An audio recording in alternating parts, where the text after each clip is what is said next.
Welcome to Byju's Exam Prep IAS. This is Shyam Kaguria. Now, before we start the discussion, if there is no issue with the sound, okay. Good morning, everyone. Welcome to Byju's Exam Prep IAS. This is Shyam Kaguria. Now, before we start the discussion, if there is no issue with the sound, please do let me know so that we can start the discussion. Okay, let's start. So yesterday we completed the topic of industries and the policies, industry services and policies. Questions are left out. I know that. Don't worry, we'll cover it. We'll cover it. Let's not start with the questions itself. So we'll cover the questions separately. Please do not be worried. Now, in yesterday's class, what we have discussed, certain important industrial policies. For example, we have discussed the Startup India initiative. And please remember that Startup India initiative was discussed yesterday. What are the important provisions? Why government of India is promoting startups in India? Are we able to achieve something using the Startup India policy? What are the concerns, etc. Before that, we have also discussed the concept of Make in India initiative. 27 sectors, that is from both manufacturing as well as services, covered under Make in India. What are the objectives we are trying to achieve under Make in India? That is, let's say, the concept of manufacturing, right? Promotion of manufacturing sector. Right now, contribution is somewhere around 16 to 17%. We want to make it as a 25%. The idea of let's say the creation of jobs, 100 million jobs under Make in India, investments from the domestic market as well as the foreign market, etc. So all of this was covered under the concept of Make in India. But before that, we started with the concept of privatization. I remember we started with the idea of privatization. Right? We were discussing three pillars of 1991 reforms: liberalization, privatization, and globalization. And in case of privatization, we started with how disinvestment is conducted, what are the different methods using which disinvestment is conducted, and once the disinvestment is conducted, how the funds will be utilized by the government. In fact, I gave you one more concept of recapitalization bonds. Yesterday, I gave you the idea of a recapitalization bond, one more type of a bond used by the government. Then the latest disinvestment policy, where government has divided the sectors into two parts: strategic as well as non-strategic. In case of strategic, government says maximum 4 units in the strategic sector.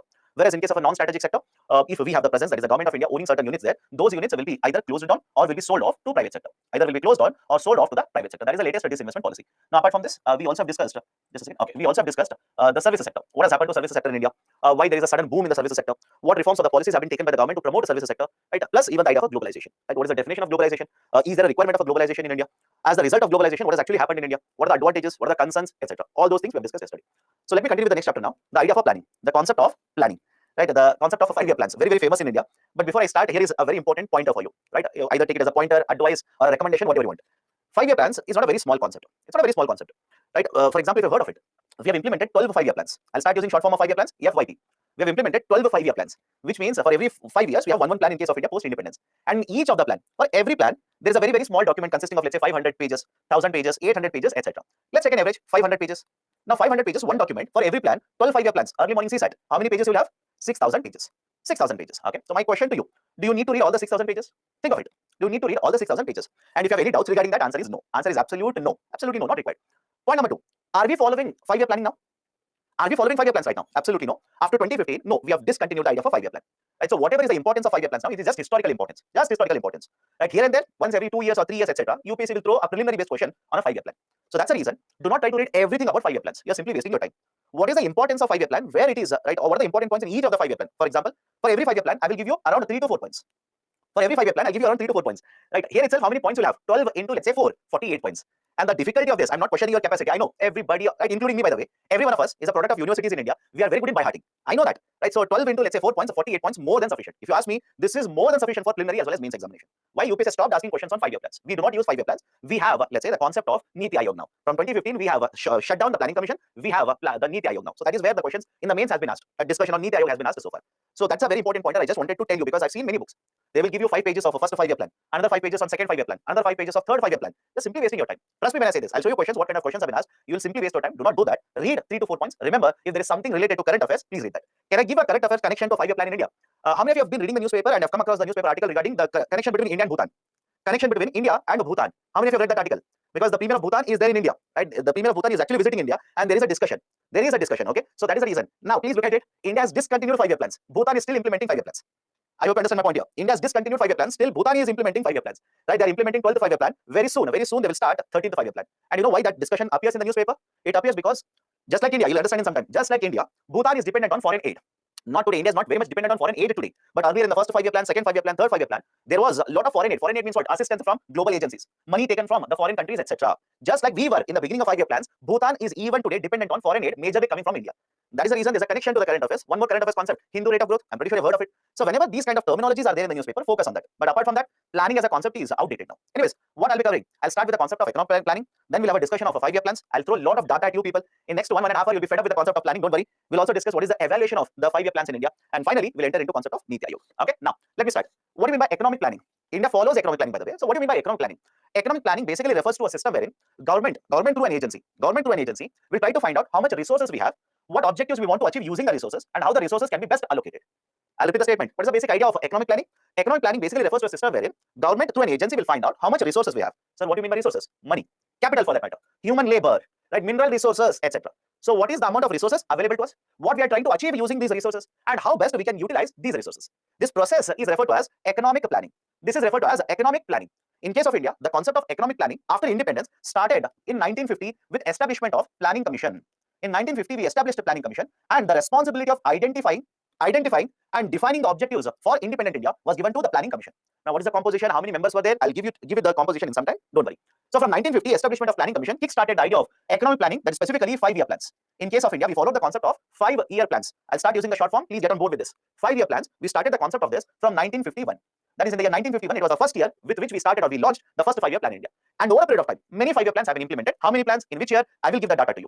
In case of India, the government would formulate the 5-year plan, and either the combination of a public and private sector, right? And to begin with, initially it was only the public sector which was made responsible for the implementation of the 5-year plans. Because remember this, whenever you talk about planning, you can have two methodologies. There are two types of planning. One is basically the concept of indicative planning. One is the idea of a indicative planning, and the second one is the idea of a imperative planning. Imperative, or it is also referred to as a central planning, command planning or central planning. That's the basic idea of indicative or imperative. Whenever you talk about imperative plans or central planning, the plans are formulated by the center. Plans, the 5-year plan, 10-year plan, whatever it is, the plans are made by the center, implemented. The plan are made by the center, are implemented by the center. The private sector participation is not there. Through the public sector, the plans are actually implemented. And in case of India, please remember this, in case of India, initially for many 5-year plans, it was actually a type of imperative planning itself. Generally, the India Yearbook, like one more document for you. India Yearbook says that until the 8th 5-year plan, India followed the concept of central planning or imperative planning. Whereas from the 8th 5-year plan, we shifted to the concept of indicative planning. What happens in indicative plan? Center will make a plan. Center formulates the plan. Formulates means what? Prepares. Formulates the 5-year plan. But in process of implementation, both the public sector as well as private sector both are present. The public sector as well as private sector both are present in the process of implementation of the plan. So how do I remember this? It's very difficult. How do I remember it? You tell me, after discussing the concept of industrial policies, don't you think it is similar to the same thing? Let me know. Is it not similar to the concept of industrial policies that we have discussed earlier? Right? What did you observe in case of industrial policies of 48, 56, etc.? What did you observe? Was it driven by the private sector or was it driven by the government? Right? Don't you think industrialization in case of India, it was driven mainly by the government? That's the reason you'll realize that it was basically a policy of imperative planning. Whereas post 1991, and in which 8th 5-year plan started, you'll realize it in some time. Post 1991, you tell me, was the industrialization driven by the only government agencies or government plus private sector? Right? Don't you think post 1991 it was between the government as well as the private sector? That is basically the idea here. Right? Keep on connecting the dots, it becomes easier for you. Otherwise, everything you'll feel it is new, everything you'll see, right? It has a separate concept. Absolutely no, both are interconnected. So initially we followed a concept of imperative planning in India, there is a central planning in India, but post 8th 5-year plan or from 8th 5-year plan, we started following a concept of indicative planning where both public sector as well as the private sector will be present in the economy, contributing, investing in the economy. Now this is basically the introduction to the concept of planning. Now what was the need for planning in India? Why did we start with the concept of 5-year plans in India? First reason, India was experiencing low-level equilibrium trap. India was experiencing the problem of low-level equilibrium trap. Point number 1. The concept of equilibrium trap was given by Richard P. Nelson.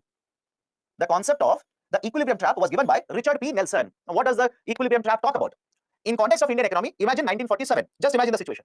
Before 1947, there was a British government rule in India. Although right, elections were conducted, etc., etc., you'll come across all of that in history. But don't you think before 1947, the situation of Indian economy was in a very bad shape? That is, we were major importer of these goods and services. Agriculture sector, despite accounting for large chunk of working population, right? The agriculture sector was not performing very well. The revenues in the agriculture sector were very low. Most of the goods that were consumed in India were not manufactured in India. We used to import it from Britain. Now, at that particular point of time, right? Is it okay if I say the national income in case of India was very low? Any problem with this? The national in the context of India was very low. What about, right? What about the savings in case of Indian households? The savings in case of Indian households were very low. Any problem with this? Let me know. The national income was very low. What about the savings in the households? Was also very low. And I told you, more than 50% of the GDP contribution came from agriculture sector. Right? The half of the GDP contribution came from agriculture sector, and more than 70% of working population. More than 70% of working population was involved in the agriculture sector. Now, based on whatever you have studied in high school regarding Indian history, how many of you believe that agriculture sector, that is the farmers involved in the agriculture sector, were earning very high amount of income? Right? Anybody in the classroom who says, right? Again, history is not over, don't worry, but you tell me based on your past experience, right? Do you think agriculture sector was performing very well at this point of time? Most of the working population was in agriculture sector. They were earning very high amount of income. Of course, no. Even today, that's a problem, but don't worry about today. But at least at the time of independence, the earnings of the farmers were very low. Now, you tell me earnings are very low, income is very low, savings are very low. What about investment? What about investment? Do you think investments will be very high at this point of time? Of course, no. Investments will be very low. So, investments are lower. Savings low, investment low. If the investment is low, what about production? Same concept, vicious cycle. What about production? Either agriculture sector or industries, etc. What about production? Production will also be very low. And if the production is very low, what about incomes? Incomes again will be very low. What about savings? Savings again will be lower. Now, can I basically show this and say this is a trap? I hope you understand. Right? This is nothing but a trap. The whole economy has fallen into a trap where neither the savings are increasing, nor incomes are increasing, nor production is increasing. People who are poor are continuing to remain poor. Sector which is not performing very well has continued to not perform very well, right? Industrialization is not taking place, etc. So one of the reasons why Government of India decided to implement the planning as a concept was there was a issue of low-level equilibrium trap where sectors were not attracting investment. Agriculture sector was not performing very well. Number of poor people were very high. They continue to remain poor, etc. That is one of the reasons. Second reason, resources were very, very scarce. Resources that were available to us were very limited. Either talk about capital, talk about human labor, skilled human labor, right, or talk about industrialization, etc. The resources that were there with us were very, very scarce. And now Government of India had to decide, should we allow the private sector to industrialize, allow the private sector to drive the growth, or should Government of India make a plan and drive the growth? Government said, let me make the plan. Let me make the plan. Let me find the priorities. Let me drive the industrialization, etc. So availability of resources were very scarce. Government of India decided they should control the resources. For example, some of you will ask me, sir, what do you mean by controlling the resources here? Coal is one of the very important resources. All of you agree? Even today for India. Even today for India, coal is a very important resource. Right? Money availability, capital availability is one of the very important resource. Telecom sector, very important resource. Defense, right? That is the production of the defense equipment using minerals available in India, very important resource. So who decided to control these resources? Government of India.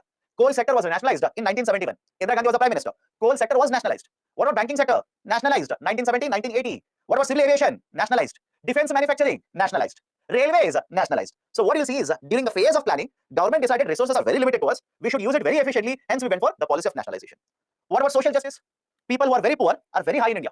Who are very high are very high in India. So poverty numbers very high. Right? Unemployment rate very high. Most of the population working in India stuck up in agriculture sector. So government decided, let me adopt planning to provide for social justice. Let me reduce the wealth inequality. Let me reduce income inequality. Let me reduce regional imbalances, etc. Right? To protect the national interest in the age of globalization. This was a time period when the globalization was in full swing. Now the concern for the government was, should I open up the economy? Should I open up the economy? Foreign companies will come to India. How many of you are under the impression that in 1950s, Indian companies were able to compete with foreign companies? Whatever little private sector was present in India, right? Do you believe that in 1950s they had the competitive edge over the foreign companies?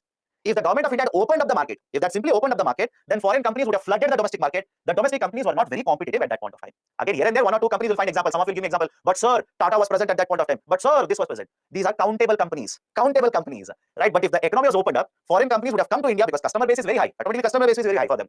But were the Indian companies, private sector, were they competitive enough at that point of time? No. So government of India decided, let me control the economy. Let me try to control which companies will come into the economy, who will perform what function. I will have a lot of regulations over it. And finally, for having a better cooperation and coordination between the center and the state. For having a better cooperation coordination between center and the states. These are some of the reasons why we introduced the concept of economic planning in India. Okay. Now, right, before planning commission, before we actually established a planning commission, before that, certain other plans were actually proposed. Were these plans implemented? Absolutely no. Right? None of these plans were implemented. If you ask me, sir, why the plans were not implemented, these plans were proposed right before independence. And before independence, you know what was the system of government in India. And that is the precise reason. So some of the very important proposals before planning commission. First one, planned economy for 10 years. A proposal was given. Planned economy, that is the plan for Indian economy for 10 years, was given by Dr. M. Vishwesvaraya. Right? In this particular plan that was proposed by Dr. M. Vishwesvaraya, the proposal was to increase investment. Point number one, proposal was to increase investment. Right? The investment was proposed to be increased from around 300 crore rupees to 1,000 crore rupees. Point number two, the plan was proposed for 10 years, and during this 10 years, as per the plan, the national income was supposed to be doubled. National income was somewhere around 2,900 crore rupees, and by the end of 10 years, if we followed the plan, the national income was supposed to be doubled to somewhere around 5,000 crore rupee plus. Right? So first proposal, increase investment to around 1,000 crore rupees. Second proposal, it will be implemented for 10 years. Third one, if you implement it, national income would double. Fourth proposal, the plan basically said private sector will not be able to perform and provide for the requirements of the economy. Only private sector will not be able to meet all the requirements of the economy. Government should also participate. That is basically the idea of government providing certain goods and services. So only private sector will not be able to do all of it. Government should also be present in the economy. That is the fourth proposal. Fifth proposal, increase the production in the domestic market. Increase the production. At this point of time, the production was somewhere around 400 crore rupees. The production was proposed to be increased to around 2,000 crore rupees. And for doing all of this, for increasing investment, for doubling the national income, for increasing the production, etc., this 10-year plan proposed the planning commission. The 10-year plan proposed setting up of one authority, that is planning commission. As per this plan that was proposed by Dr. M. Vishwesvaraya, the planning commission would be having around 5 to 7 members, and it will be responsible for the 10-year plan. Right? So these are some of the very important provisions of the 10-year plan, that is a planned economy for India. Not implemented. Don't worry, not implemented. Why? Look at the year. Automatically look at the year and tell me, was it supposed to be implemented pre-independence? Right? The government was different. Right? We had a British rule, etc. So not implemented in India. Second, National Planning Committee, NPC, National Planning Committee. Right? Again, it was set up in 1938. It has provided certain plans or certain recommendations. They were not implemented. Why? I'll tell you in some time. At this point of time, under Indian National Congress, INC, under Indian National Congress, the president of INC was Mr. Bose now. Right? Under the presidentship of INC, or let's say Mr. Bose, they set up a planning committee within INC. They set up a planning committee within INC in the year 1938. And this planning committee was headed by Pandit Jawaharlal Nehru. Pandit Jawaharlal Nehru or Pandit Nehru. Now, this particular committee gave a lot of recommendations. Over a period of time, it provided a lot of recommendations. But these recommendations were not implemented, were not taken by the government at this point of time. The reason was very simple. When it was established 1938, and you tell me what is the relevance of 1939? Please tell me. History is not over. I know that. Don't worry. But high school, please go back to high school. Open your treasury box and please look at the past and tell me the 1939 is known for what? Second World War. It is known for Second World War. And at this point of time, right, the discussion was more about should we support the British government in the fight against the other countries? Should we participate in the Second World War in support of the Britishers? 1942, Quit India movement, etc., etc. So the focus was not on the planning, focus was on something else. But nevertheless, there was proposal from National Planning Committee. For example, one of the very important proposal that was given by the committee was that Government of India should not allow private sector to control all the industries in India. Government of India should not allow that to happen. What Government of India should do is they should tightly control. They should start owning important industries. They should start owning important industries. Should not allow the private sector to control these industries. Now, apart from this, there was also one more plan, Bombay Plan, which was proposed by a group of industrialists that is famously referred to as Bombay Plan. Right, certain industrialists, that is businessmen, came together and they give this proposal, which is very famously referred to as a Bombay Plan. And what was proposed under the Bombay Plan? First one, it proposed that the plan should be implemented for 15 years. The plan should be implemented for 15 years. Unlike, let's say, the earlier plan, which was given by Dr. M. Vishwesvaraya for 10 years. It said, no, let's implement for 15 years. And if all the proposals given in the Bombay Plan are followed, we'll be able to double the per capita income from $22 to $45. We'll be able to double the per capita income from $22 to $45 in a span of 15 years. But for achieving this, it proposed certain minimum living standards, nutritional requirement standards for whole of population, how much calorie should be consumed, how much nutrition should be consumed, etc., etc. Certain requirements were given by the plan. In order to achieve all of this, they also recommended promotion of infrastructure, development of infrastructure in the Indian economy. For example, they proposed that we should double the road network in case of India. We should increase coastal shipping networks. We should also develop consumption goods industries, etc. So these were some of the proposals given by the Bombay Plan back in the year 1943. Then again, not implemented because again the logic was we did not have the independence at that point of time. But apart from this, right, I've given you example of planned economy, Dr. M. Vishwesvaraya, National Planning Committee. I've also given the example of Bombay Plan. Were these the only proposals? Of course, no. Right, there was also one more plan called as the Gandhian Plan. There was one more plan proposed called as Gandhian Plan. Gandhian Plan. Right, the Gandhian Plan was proposed by Shriman Narayan Agarwal. S.N. Agarwal. Shriman Narayan Agarwal. There was also People's Plan. People's Plan was proposed by Mr. M.N. Roy. There was a Sarvodaya Plan, right, by JP. So there were different plans, but these are not implemented. These are just proposals which were given by different participants, or let's say stakeholders in the economy. Finally, in 1950, we established a planning commission. After independence, in 1950, we established a planning commission. Right, just a second. I think I've given certain points here. Okay, have a look at this. Planning commission was set up in 1950. Who was the head of the planning commission? Who was the chairperson, chairman of the planning commission? Prime Minister. Prime Minister by default will be the chairman of the planning commission. PM by default will be the chairman. Apart from the Prime Minister, there will also be a deputy chairman. There will be a finance minister representing the center in the planning commission. Various other ministers would be appointed into the planning commission, and several experts from different sectors will also be present in the planning commission, appointed by the government. But please have a look at the composition of planning commission. Please have a look at the composition of the planning commission. Let me know, can you see any representation of the states in the planning commission? I hope you understand my statement here. Please observe the composition of planning commission and let me know, can you see any representation of the states in the planning commission? No. Right, there was no representation of the states in the planning commission. There was no representation of the states. That was the biggest criticism. This was the biggest criticism against the planning commission in India. Why? Center will make a 5-year plan. That is, through planning commission, they will make 5-year plan. Who is supposed to implement it? Let me know who is supposed to implement it. Who are the major players in the implementation of the 5-year plan? State governments. State governments will play a very dominant role in implementation of 5-year plans. But are they present in the making of the plan? Right? Were they present in the process where plans are made? Absolutely no. Center made the plan, gave it to the states, states implemented the plan. Can I call this as a top to bottom approach? Let me know. Can I call this as top to bottom approach? Right? Centers implement a plan for whole of India. Give it to states. States will be implementing it. And in the process of making the plan, in the body where the plans were made, state representation was not there. Now, against this, yesterday I was giving you certain points regarding one district to one product, ODOP. You tell me, is ODOP top to bottom approach or bottom to top approach? Right, think of this. I've given you this point. Right? The 5-year plans were made, given to the states, implemented, top to bottom. But we also have one more type of a scheme now, right? One district to one product. Is it top to bottom or bottom to top? It is bottom to top. Why? We will make a plan for a district now. We'll make a plan for a district. Each of the districts will have a different plan. District-wise, the plans will be there. So it is not top to bottom, it is bottom-up approach. Please remember that. Please remember that. Okay, so this is planning commission. When it was established, 1950, and it was established through executive resolution, executive order of the government. Executive resolution or executive order of the government. What do you mean by this? It is not a constitutional body. Planning commission is not a constitutional body. Under the Constitution of India, there is no provision for planning commission. No article for planning commission. Now come to the other side. What is this National Development Council? I'll come back to this. The planning commission prepared 5-year plans, gave it to National Development Council. Now the National Development Council will approve the 5-year plan. It will go to the cabinet. Once the Union cabinet will approve, it will go to Parliament. There will be certain discussion in the Parliament and will start implementing the 5-year plans. Now what is this National Development Council? The National Development Council was established, I've written it here, was established in 1952. Again, not a constitutional body, through executive resolution. Through executive order of Government of India, we set up one more authority, National Development Council. And in the National Development Council, there was a representation of the states. That's very, very important. There was a representation of the states as well as union ministries. That's the difference between the Planning Commission and the National Development Council. First, very important difference. In Planning Commission, no state representation. In NDC, state representation was there. Now, but please understand this, the 5-year plans were actually prepared by Planning Commission. They were approved by the NDC. In the NDC, the discussions were conducted and they used to simply approve the 5-year plan and it was now sent to the cabinet. Once the cabinet will approve the 5-year plan, it would be sent to the Parliament. Certain discussion would be conducted and now we would implement the 5-year plans. We would simply start implementing the 5-year plans. This was the process which was followed for preparation and implementation of 5-year plans in India. Now, how many 5-year plans we have implemented? I'll come back to this, don't worry. How many 5-year plans we have implemented? These are the 12 5-year plans. Now your headache will start. So many numbers. How do I remember the numbers? So many numbers. How do I remember so many numbers? Right? I'll tell you a trick. Follow this discussion carefully. Right? I will divide all the 12 5-year plans into 3 groups. I'll divide all the 12 YPs into 3 groups. Right? 3, 4, and 5. In the first group, I will write the first 3 5-year plans. In the second group, I will write 4 5-year plans. And in the third group, I will write 5 5-year plans. Easy to remember? Any difficulty here? 3, 4, and 5. I'm taking you back to your, right, let's say pre-primary school. 1, 2, 3, 4, and 5. So 3, 4, and 5. Now, on what basis I'm dividing these 5-year plans into 3 groups, that is 3, 4, and 5. Please make an observation here. The first 3 5-year plans were implemented one after the other consecutively without any break. Right? Is it okay? Please observe the slide now. The first 3 5-year plans were implemented without any break consecutively, one after the other. 51 to 56, 56 to 61, and 61 to 66. Right? This, I'll basically call this as the first phase of a 5-year plan. What about the second phase of the 5-year plan? You'll see there is a certain gap after 66. There is a gap after 66. That is, from 66 to 69, there were no 5-year plans. No 5-year plans.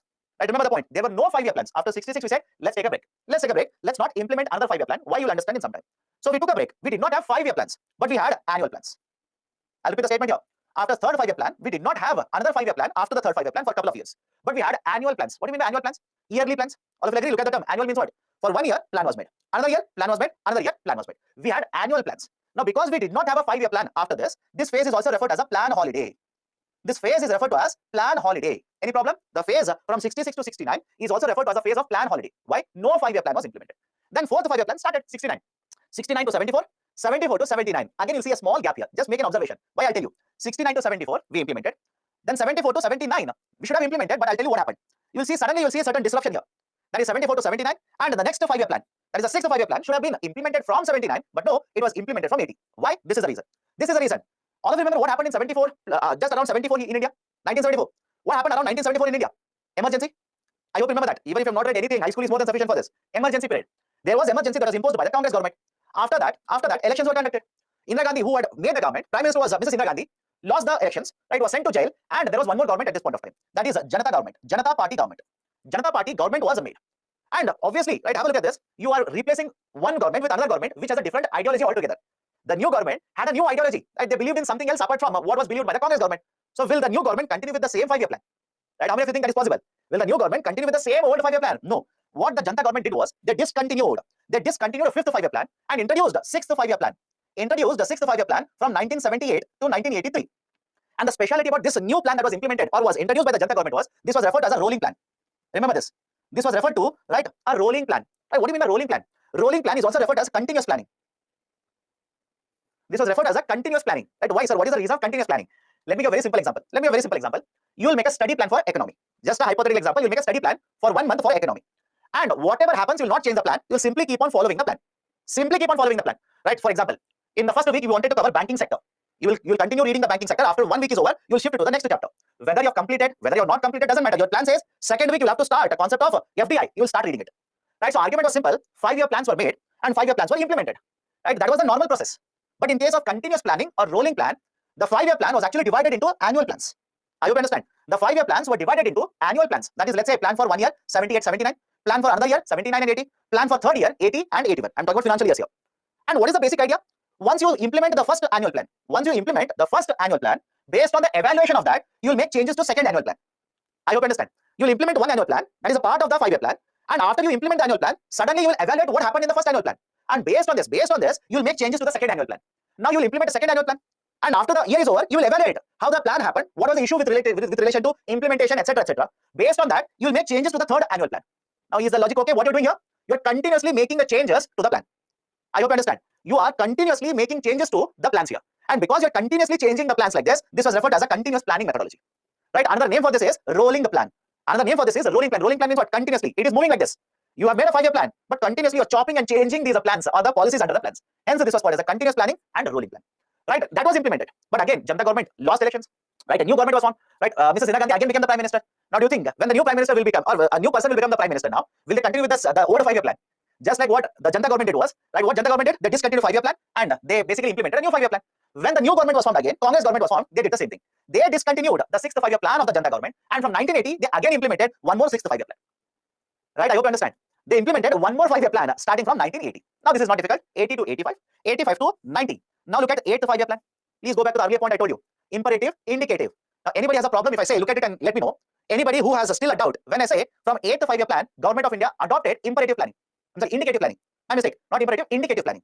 From the 8th 5-year plan, we started adopting the indicative approach of planning. Why? What is the importance of this 5-year plan? You let me know. What is the importance of this time period? 1991 LPG reforms. Do you remember this or not? 1991 LPG reforms. Right? Very, very important. Now connect the dots. 1991 we introduced the policy of LPG and 8th 5-year plan was implemented from 1992. Don't you think automatically it means we have shifted to concept of indicative planning. Okay, so 8th 5-year plan, 9th 5-year plan, 10th, 11th and 12th continuously implemented. But please see here, right, in the second phase I've written 4 5-year plans. That is 4th, 5th, 6th and 7th. 7th, the last one, 85 to 90. But between the 7th and 8th, again there's a gap. Between the 7th and 8th, that is basically we're shifting into the third phase now. Again there's a gap. Why? What is the reason there's a gap? Do you remember what happened in 1991 or not? What was the situation of Indian economy in 1991? Right, we have discussed inflation rate very high, BOP crisis, right, import bill was very high, right, the expenditure of Government of India fiscal deficit was very high, etc. So at that point of time, again, we implemented annual plans. We did not have 5-year plans, we implemented annual plans. That's the reason you'll see there's a gap between the 7th 5-year plan and 8th 5-year plan, which is again nothing but plan holiday. Which is nothing but concept of again a plan holiday. Right, this is basically the idea. This is how you remember the 5-year plans. Right, understand the story here. Automatically, if I ask you 5th 5-year plan, what was the duration? 4th 5-year plan, what was the duration? 8th 5-year plan, what was the duration? Automatically you'll be able to find out. Right, it will take certain time period, but definitely yes, you will be able to become a master of remembering all these points if you know the background, if you know the history. Done. So these are certain important points about the evolution of 5-year plans. Evolution of 5-year plans in India. Right, so these are the 5-year plans which have implemented. But remember this: 12th 5-year plan, the duration or the term of the 12th 5-year plan was from 2012 to 2017. We did not implement for the full duration. I hope you understand. The 12th 5-year plan, we did not implement the 12th 5-year plan for complete duration. Why? Some time ago I said, starting 2015, we abolished the planning commission.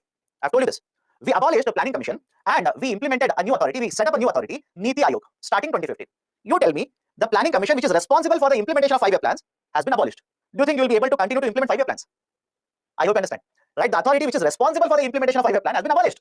Right, it has been basically dismantled now. How can you implement the 5-year plan? That's the reason, although the tenure or the term of the 12th 5-year plan is from 2012 to 2017, we did not implement it completely. Somewhere midway, we stopped the implementation of 12th 5-year plan. Okay, so and after that, there is no 5-year plan. We have discontinued 5-year plans now. We have discontinued 5-year plans. We are making plans for industries. We are making plans at a district level, etc., etc. Now, right, either government or Niti Aayog will be implementing all of this. Now, what were the objectives of the 5-year plans? What were the objectives of the 5-year plans? I have written 4 objectives here. Please remember all the 4. In fact, can you go beyond the 4? I will tell you. Have patience. What are the 4 objectives? One is growth. Second one is equity. Third one is modernization. Fourth one is self-reliance. In short, GEMS. All of you eaten GEMS chocolate? Easier to remember. All of you eaten GEMS chocolate or not? That's the reason I've written 4. But can you write more than 4? I will prove that. You will only understand. Have patience. So remember 4, right? Central themes. 4 objectives: growth, equity, modernization, and self-reliance. Now, what is this idea of growth? Please remember the point here. To begin with, initially, for many of the 5-year plans, Government of India was focused on growth only. Right? I'll repeat it. Initially, for many of these 5-year plans, Government of India was focused only on achieving growth. In fact, in every 5-year plan, growth targets are given. But to begin with, initially for first 5-year plan, second 5-year plan, third 5-year plan like this, the focus of the government was only on achieving growth. Why? Government of India believed in a policy which is referred to as a trickle-down policy. Right? Follow this carefully. Government at this point of time believed in a policy which is referred to as a trickle-down policy. What do you mean by trickle-down policy? Let me explain this. Trickle-down policy believes that if you provide a benefit to the rich in the economy, understand this. There's a problem. I'll explain that. But this is what the theory says.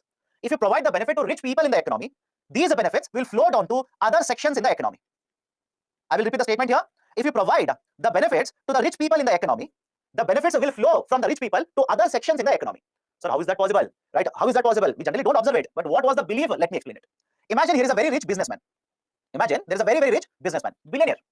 The government will reduce the tax liability. On this businessman. Can I take an extreme example? Imagine the government will reduce the taxes on this rich person to 0%. And again, this is what the belief is. The tax burden on this rich person, the businessman, is reduced to 0%. Now, when the tax rate, income taxes paid by the person is 0 rupees, don't you think he will have more money now? All of you agree? Any problem? Let me know. The businessman, either businessman or businesswoman, don't worry. They will have more money now because the income tax rate is 0%. Now, when the income tax rate is 0%, when the person has a lot of money, what do you think will happen to investment? Let me know. And the point is simple. The person is a businessman, right? The businessman will invest more money. Agreed? The person has a lot of money now, right? Basically, the investment will increase. When the investment will increase, what will happen to employment? What will happen to employment generation? Employment generation will increase. And when the employment generation increases, what will happen to the earnings of the houses? The earnings of the houses will also increase. Now look at the sequence. Is it okay if I say the tax benefit have been provided to rich people, but these benefits are also flowing to other sections in the economy? Yes or no? I hope you understand. The tax benefit is given to rich people. The benefits of this are flowing to other sections in the economy. This is what trickle-down theory believes. This is what trickle-down theory actually proposes. Right now, this is what it proposes. Again, is there a problem? Of course, yes. This doesn't work out. I hope you understand. This doesn't work out as it has been proposed. You are expecting the businessmen to invest in the market. Now, let me give you an idea here. Imagine there is recession in the economy. Imagine there is recession in the economy. Do you think trickle down theory will work out there? Let me know. Imagine there is a recession that is happening in the economy. Do you think trickle down theory will work out there? Absolutely no. On one side, you are reducing the taxes, which also means government tax revenues will come down. Government tax revenues will come down. And second, you are giving a tax back to rich businessmen or rich companies and you're expecting them to increase the investment. Do you think during recession, private sector will invest more? Does it make sense to you? During recession, do you think private sector will invest more? No, they will not invest more. So on one side, you are giving a tax break to the rich people. They are not going to invest. Your tax revenues have come down. It is recession. You will be forced to borrow more from the market now. You will be forced to borrow more from the market. If all of this happens, you are an investor in the market. Will you demand a lesser coupon rate or higher coupon rate from the government? I hope you understand my point here. Think of it. All of this is happening. Government will come to you and say, please take this bond, give me money. Right? My borrowing is very high. Right? There itself the answer is there. My borrowing is very high. Take this particular bond and give me money. Will you demand lower coupon rate or higher coupon rate? You will demand very high coupon rate. Already taxes collection is low, fiscal deficit is very high, investment in the market is low, and your borrowings are very high, your coupon rates are very high. Can you imagine what will happen to the finances of the economy? Right? What will happen to the finances of the whole economy? Inflation rate will be fueled. Right? Inflation rate will fuel because government borrows more. Can it lead to further? Understand my statement? Because the government borrowing is more, can it further lead to crowding out of the investments? Right? I hope you connect all these dots. I hope you connect all of these dots. Now, what is the final outcome of the outcome in the whole economy? Economy will not start performing well. The recession will become much worse. The slowdown can become a recession. Recession can become a depression. And that's the reason, right? Initially, we believed in the idea of a trickle down, but it doesn't work out in real time. Right? Can I give you a current affairs example? Britain government, not the current government, the previous government actually tried out trickle down. I hope you understand. Right? The previous government, not Mr. Rishi Sunak, right? Although there is a problem with their government also. The previous government actually tried out the same idea, trickle down theory, and it backfired. Spectacularly, it backfired. Right? And thankfully, the government was changed, or the prime minister was actually changed. Right? So who is the prime minister? Liz Truss. Liz Truss. What was proposed was similar to this only. Right? On rich people will reduce the tax burden, they will invest more, right? It will boost the economy, etc., etc. Ultimately, what ended up happening was the yield rate in the market shot through the roof. Right? The yield rate in the market actually shot through the roof. Why? Government revenues have fallen, government borrowings are very high. Market will not have very high confidence, so their confidence on the economy will fall. Okay, so this is basically the idea of trickle down. So what was the objective earlier? Government believed in trickle down, and that is the reason. Initially, the focus was on the promotion of industrialization. Initially, was the focus was on higher investment to achieve higher growth rate. Done. So that is the first one, growth. Second, equity. First one is growth. Second one is equity. What do you mean by equity? There is a regional inequality present in India. Regional differences are there. Regional, right? Let's say imbalances are there. Income inequalities are there. Wealth inequalities are there. Government of India wanted to reduce all of them. Government of India wanted to reduce all of them. Right? In fact, please remember this. Suddenly, UPSC can throw you these kind of terminologies. Equity was specifically mentioned in the 4th 5-year plan. Equity was specifically mentioned in the 4th 5-year plan. Right? So we wanted to achieve equity. Now let me know. I've written 4 here: growth, equity, modernization, and self-reliance. Can I add one more here? Eradication of poverty. Let me know. Possible or not? I have not written it in the gems. But if you are achieving equity, are you not addressing the issue of poverty? Anybody has a problem with this? Anybody has a problem? Let me know. Right? So if UPSC will ask you, was poverty one of the objectives under the 5-year plans? Answer is yes, by the way. We wanted to address the issue of poverty as well. Right? Next one is modernization. Growth, equity, modernization. Right? Modernization specifically was mentioned in the 6th 5-year plan. It was mentioned in the 6th 5-year plan. What do you mean by modernization? Promote a better usage of technology. Introduce better technology. Start modernizing the sectors. Any example of this? Agriculture sector. Agriculture sector itself. In case of agriculture sector, before independence, there was no investment done in the agriculture sector. Right? In the agriculture sector, most of the working population was present, but the incomes were very low. Why? Technology usage was prohibited. British government did not allow the farmers to do that. Investment was very low. Even if the farmer wanted to adopt a technology, right, money was not there. That is the reason. So refer to the adoption of better or newer technology to increase production as well as productivity. And come to the last one, self-reliance. Atmanirbharata. Have you heard of this? Atmanirbharata. Right? So the idea of Atmanirbharata is not new for Indian economy. Even in the earlier 5-year plans, we've actually used, right, the concept of Atmanirbharata. Now, what was given in the self-reliance? Please remember the points here. India was dependent on import of capital machinery. Point number 1. India was dependent on import of capital machineries or import of raw materials. Heavily dependent. India was dependent on foreign aid. India was dependent on foreign aid. We used to borrow from other countries. We used to borrow from global agencies, foreign aid. India was import dependent on food grains.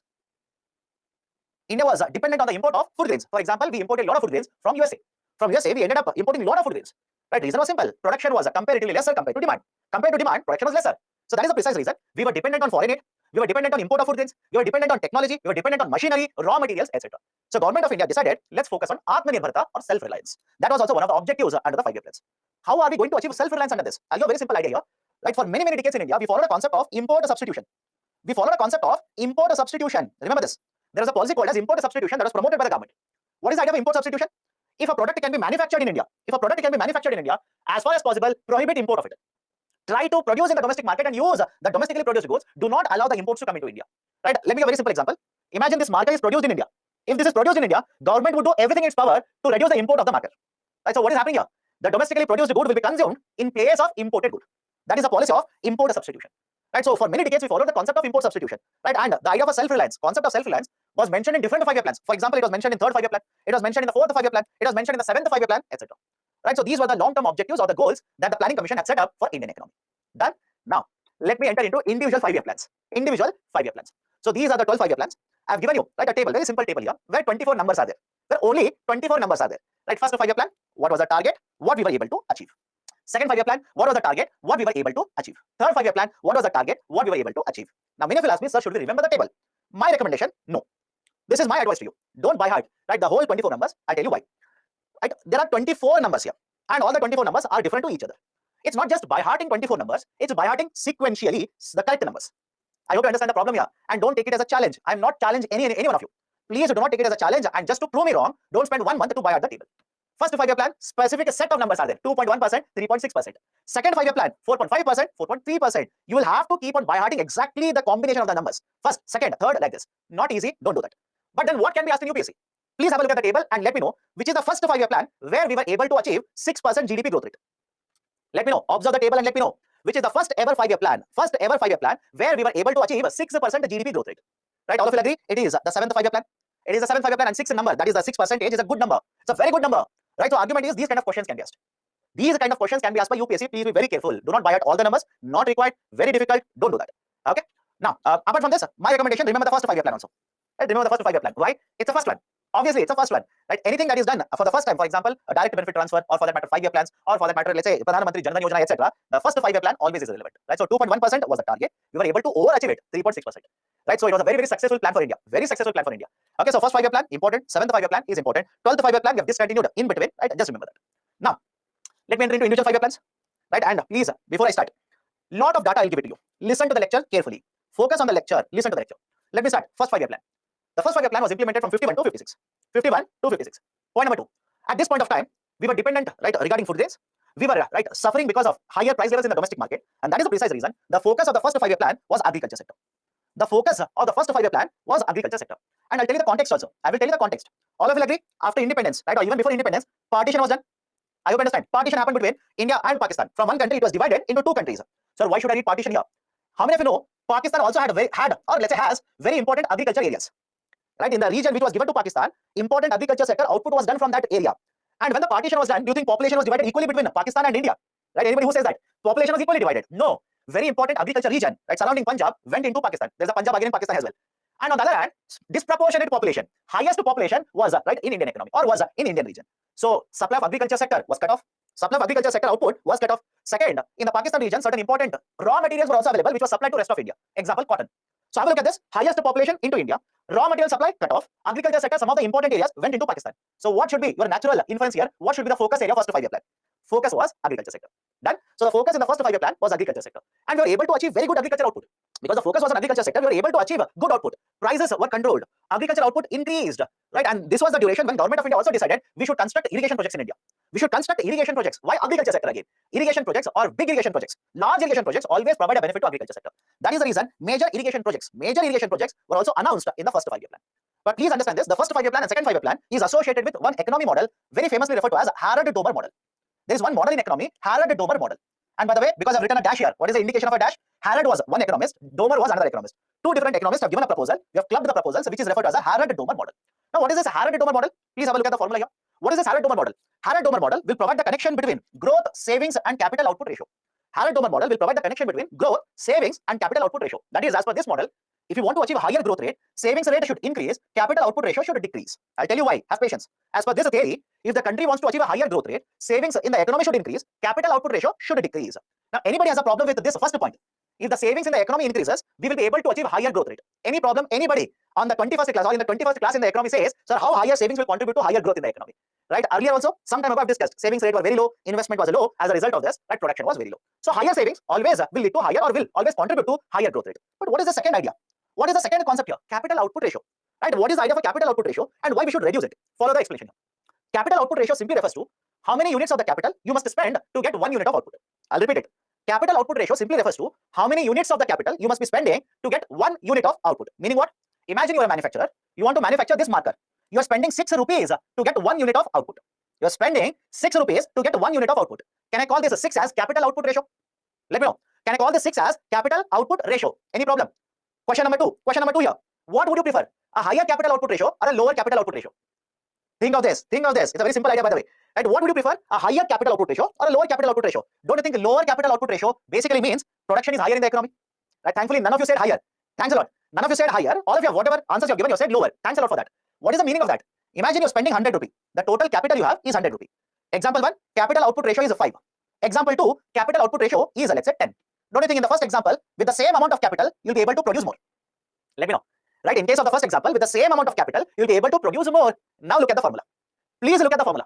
If you want to achieve higher growth rate, increase the savings and reduce the capital output ratio. Don't you think it perfectly holds correct? It's perfect. That is, if the capital output ratio for India goes down, your growth will increase. If your savings increases, your growth will also automatically start increasing. This is the application of Harrod-Domar model. Harrod-Domar model. Right? G is equal to, I'll write in a short now, G is equal to S upon R. If you want to achieve a higher G, increase S and reduce R. This is basically Harrod-Domar model. Now, we have slightly modified it. Slight modification is there. What is slight modification? Rather than simply writing capital output ratio, in the denominator, we'll write incremental capital output ratio.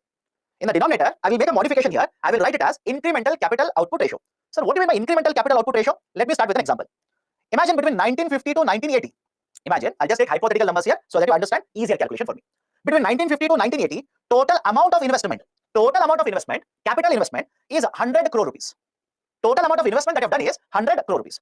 And total output that you're able to get is 20 crore units. This is the capital. This is the output. This is the production. Can I basically say capital output ratio here is 5? Any problem? Capital output ratio here is 5. Any problem? Can I go to the next point here? Let me know. Any problem? Total investment is 100 crore. Output is 20 crore. So what is the capital output ratio? 5. Now, a question for you people. Can you find out using this data? Can you find out in the last 1 year how much money you have invested, and as a result of this, how much is the increase in the production? Look at the numbers and tell me. Looking at this data or using this data, you'll be able to calculate what is the capital output ratio for 3 decades. But can you find out last year how much was your investment, and as a result of that, how much was the rise in the production? How much was the increase in the production? Will you be able to find out? One student says yes. Right? I don't want to take the name, but you already know who has said yes. Let me know how.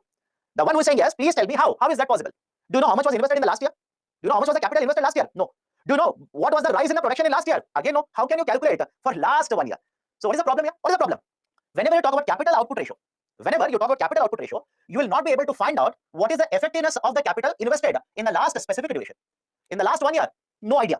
In the last 5-year plan, no idea. Why? You have taken total investment, total output. How can you find out effectiveness of your capital in the previous time period? But let me ask you a third question now. Don't you want to find out, or is it not correct if I say that over a period of time, capital output ratio should reduce? Think of this and answer. Over a period of time, capital output ratio should reduce. That is, what was your capital output ratio in 1950? It should not be higher in 1980. It should not be higher. It should be lower in 1980. Why? You will have better skilled labor. Is it not? Between 1950 to 1980, what do you expect? You still expect in 1980 cost of technology to be very high? You still expect old technology will be used in the companies? You still expect unskilled labor to be used? Of course, no. Don't you think 1950 to 1980, you'll have better technology now? Productivity would be much, much higher. You'll be able to get access to better labor now. So what should happen to capital output ratio in 1950 and 1980? Is it okay if I say capital output ratio should keep on reducing? Right? What was the COR in 1950? It should be reduced by 1980. It should be reduced by 2020. It should be lower by 2024. That represents efficiency. That represents a movement towards efficiency. Whatever capital you are investing, it is very efficient. Capital efficiency. Done? It should represent capital efficiency. Now, that is the precise reason. What we do is, rather than using only the capital output ratio, I will use one more term here, incremental capital output ratio. What do you mean by incremental capital output ratio? It basically measures with change in the capital. Let's say last 1 year, how much more capital has been invested. I repeat, in the last 1 year, how much capital has been invested. And because of this capital investment, how much is the increase in the production? I'll repeat it again, understand the logic here. In the last 1 year, in the last 5 years, etc., how much capital I have invested, and as a result of this, how much is the rise in the production? That is basically called as incremental capital output ratio, or in short, ICAR. Now tell me, should ICAR be higher or lower? What do you expect? Should ICAR be higher or lower? What would you want? Right? What is representing efficiency? ICAR should be lower. Some of you are saying higher. Why? Some of you are saying higher. Don't do that. That is the basic idea. Just the capital output ratio. Let's say last 1 year, you have invested 10 crore rupees. You want this capital to be efficient or inefficient? Efficient. But how do we find out whether this is efficient or not? Incremental capital output ratio, if it is lower, meaning what? Rather than spending, let's say, 7 rupees to produce 1 unit, you're spending 5 rupees to produce the same unit. Does it not represent low ICAR? Let me know in the last 1 year only. Right? Whatever money you spent, right? The capital output ratio has actually reduced from 7 rupees to 5 rupees. Does it not represent capital efficiency? Yes, it represents capital efficiency. And because it is efficient, lower ICAR is always preferred. Lowering of ICAR is actually preferred. It is good for the economy. But what has been happening in the context of India? Because of unavailability of raw material, because of a higher cost of, let's say, the labor, etc., the incremental capital output ratio in case of India has been increasing. It has been increasing. In 2016 and 17, it was 3.8. Meaning, in 16 and 17, you were spending 3.8 rupees to produce one unit. In 2018 and 19, for production of 1 unit, you are spending 4.9 rupees. In 2019 and 20, you're spending 6.9 rupees to produce 1 unit. Right? That is basically the rising I curve, which represents a lowering of capital efficiency in the market. Right? So this is basically the idea of a Harrod-Domer model. Remember the logic. G is equal to S upon R. R should be reducing, S should be increasing. Now, first 5-year plan, remember this. The first 5-year plan and the second 5-year plan, we followed Harrod-Domer model. We adopted the Harrod-Domer model in the first as well as second 5-year plan. Done. Now, first 5-year plan, was it successful? I hope you remember the data. First 5-year plan, was it successful? Yes. The target was 2.1%. We were able to achieve 3.6%. Very, very successful. Now, let's shift to second 5-year plan. Second 5-year plan is known for Mahalanobis strategy, or else it is also famously referred to as heavy industrialization policy. Heavy industrialization policy. Heavy industrialization policy. Mahalanobis strategy or heavy industrialization policy. Now, what is this idea of a Mahalanobis strategy or heavy industrialization? By the way, Mahalanobis basically is the name of a person. There was a statistician in India by the name of P.C. Mahalanobis. P.C. Mahalanobis, very well-known statistician. Right? In fact, Indian Statistical Institute. Have you heard of this? ISI. Again, don't go to the other side of the border when I say ISI. Indian Statistical Institute. Indian Statistical Institute. He was the brain behind ISI. Again, remain in India. P.C. Mahalanobis was the brain behind Indian Statistical Institute. Right? So very well-known statistician in India. The second 5-year plan was actually proposed. Right? He was the main architect of the second 5-year plan, hence called as heavy industrialization. And what did we do in the heavy industrialization policy? The argument was very simple. Rather than focusing on the agriculture sector, and understand the context here, because the first 5-year plan was very successful, right? We felt okay, no need to focus on agriculture now. We'll focus on industries, and that is the reason why industrial policy of 1956 is also very important. Do you remember what happened in IP 1956? Yesterday's discussion. Do you remember? Sorry, day before yesterday's discussion. IP 1956. What was the major change in IP 1956? Most of the industries now were brought under the control of Government of India. Right? Were brought under the control of Government of India. Right? Now look at this. Heavy industrialization policy. So the argument was simple. We want to achieve a higher growth rate. How can we achieve higher growth rate? Reduce capital output ratio. Reduce the COR, capital output ratio. And how we will be able to reduce capital output ratio? Set up more and more industries. Keep on establishing more and more industries. Bring these industries under the monopoly, that is the control of Government of India. Simply bring them under the control of Government of India. Increase the investment. Create jobs. Right? Demand will be there. Supply will also be there. I hope you understand. Demand will be there. Supply will also be there. Now, can I use the same statement in case of Harrod-Domer model? Can I say Harrod-Domer model? Look at the formula and tell me now. Can I say Harrod-Domer model talks about both supply forces and demand forces in the market? I'll repeat it. Harrod-Domer model, look at the formula and tell me, talks about both the supply as well as the demand forces in the market. Is it not talking about both of them, supply and demand? Yes. Right? Some of you are saying no. My dear, please make an observation. It is talking about both supply and demand. Capital output ratio. You tell me, capital output ratio. Right? Don't you think it is talking about supply? It is talking about supply. And when the savings are higher, what does it indicate? When the savings are higher, what does it indicate? Basically, incomes are higher. This is talking about demand. This is talking about a demand. So it is talking about the demand as well as supply. Please be very careful. These are very tricky statements. Very, very tricky statements. But once you make an observation and understand it, even if UPSC will ask you after, right, let's say 2 years, you'll be able to answer it. And I hope nobody will wait for 2 years. Next year itself, or your first attempt, you'll get through UPSC. Right? Otherwise, generally the students have 5-year plans in UPSC. The idea of 5-year plans. So first year, I'll make notes. Second year, I will revise. Fourth year, right, I will become serious. And fifth year, I will crack UPSC.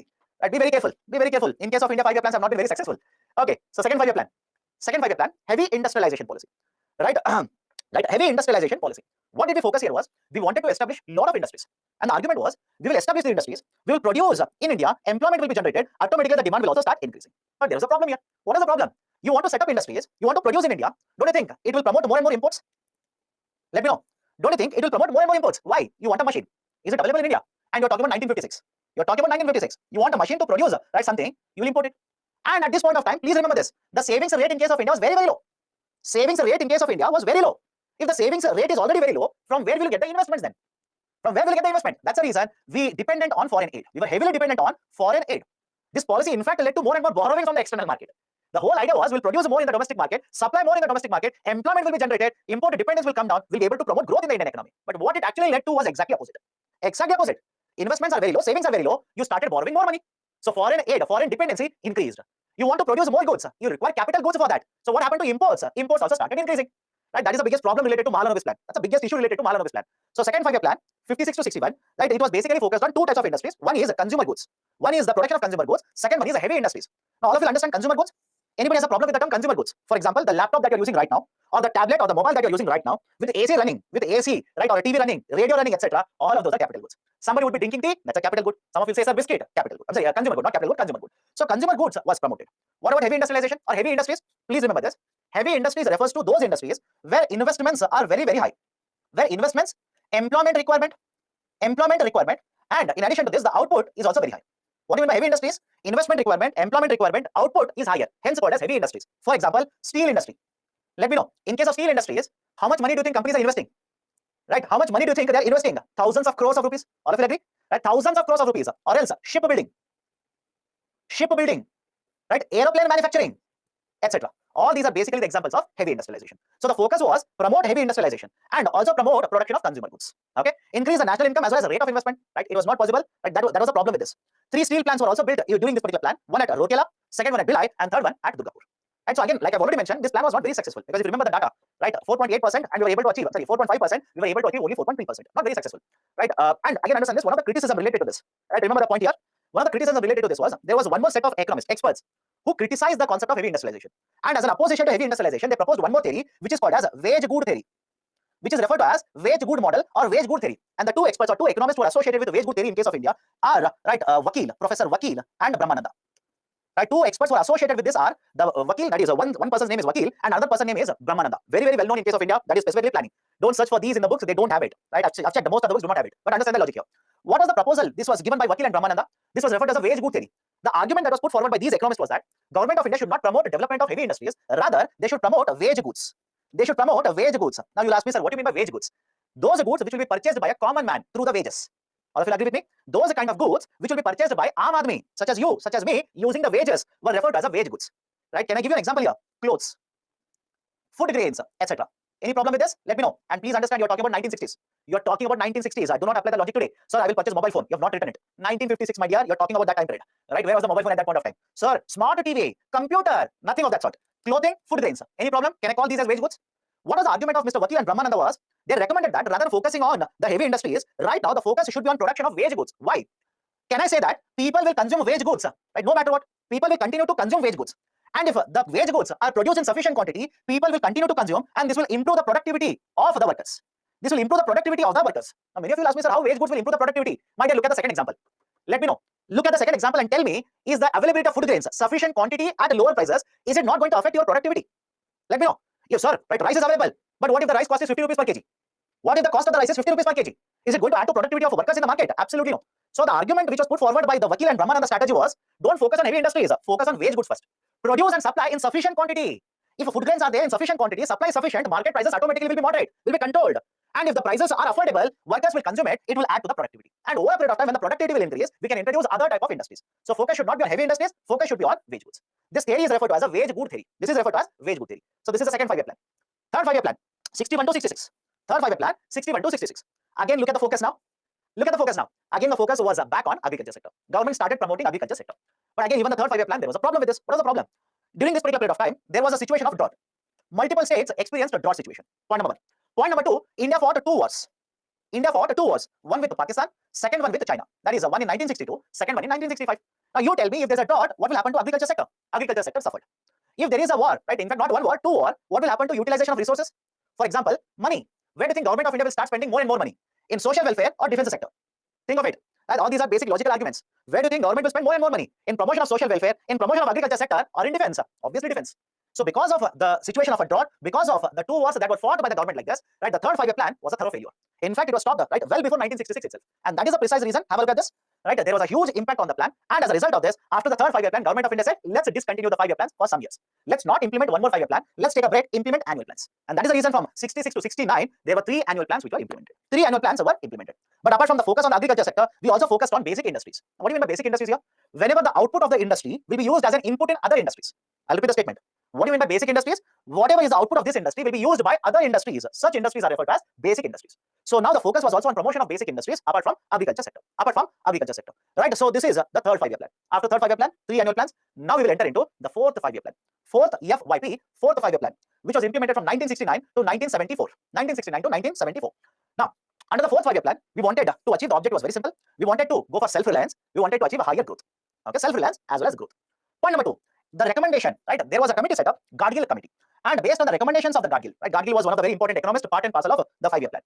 Now there was one formula that was recommended by Mr. Gadgil, and this formula was actually used by the government to provide resources to the states. Remember this. What is the idea of Gadgil formula? Gadgil formula was given, and again, do not confuse between Gadgil and the Finance Commission. Finance Commission talks about tax devolution. I'll repeat it. Finance Commission talks about tax devolution. Gadgil formula is not about tax devolution. The Gadgil formula will be used to provide resources for the states for implementation of the 5-year plans. For the implementation of 5-year plans, how the resources should be allocated, there was one formula used by the government. Again, when I say government, Planning Commission, that is a Gadgil formula. But over a period of time, even this Gadgil formula was changed. Why? Post 1990, there was one economist, very well known in case of India. You would have heard of the name, Pranab Mukherjee, Mr. Pranab Mukherjee. right? Pranab Mukherjee, right? What is the importance of Mr. Pranab Mukherjee? He was the president of India, right? Ex-president. But please understand, Mr. Pranab Mukherjee was also earlier member of Planning Commission. Right? Mr. Pranab Mukherjee earlier was a member of Planning Commission. So when he was a member of Planning Commission, they set up one more committee, Mukherjee Committee, to look at how the resources would be allocated to the states.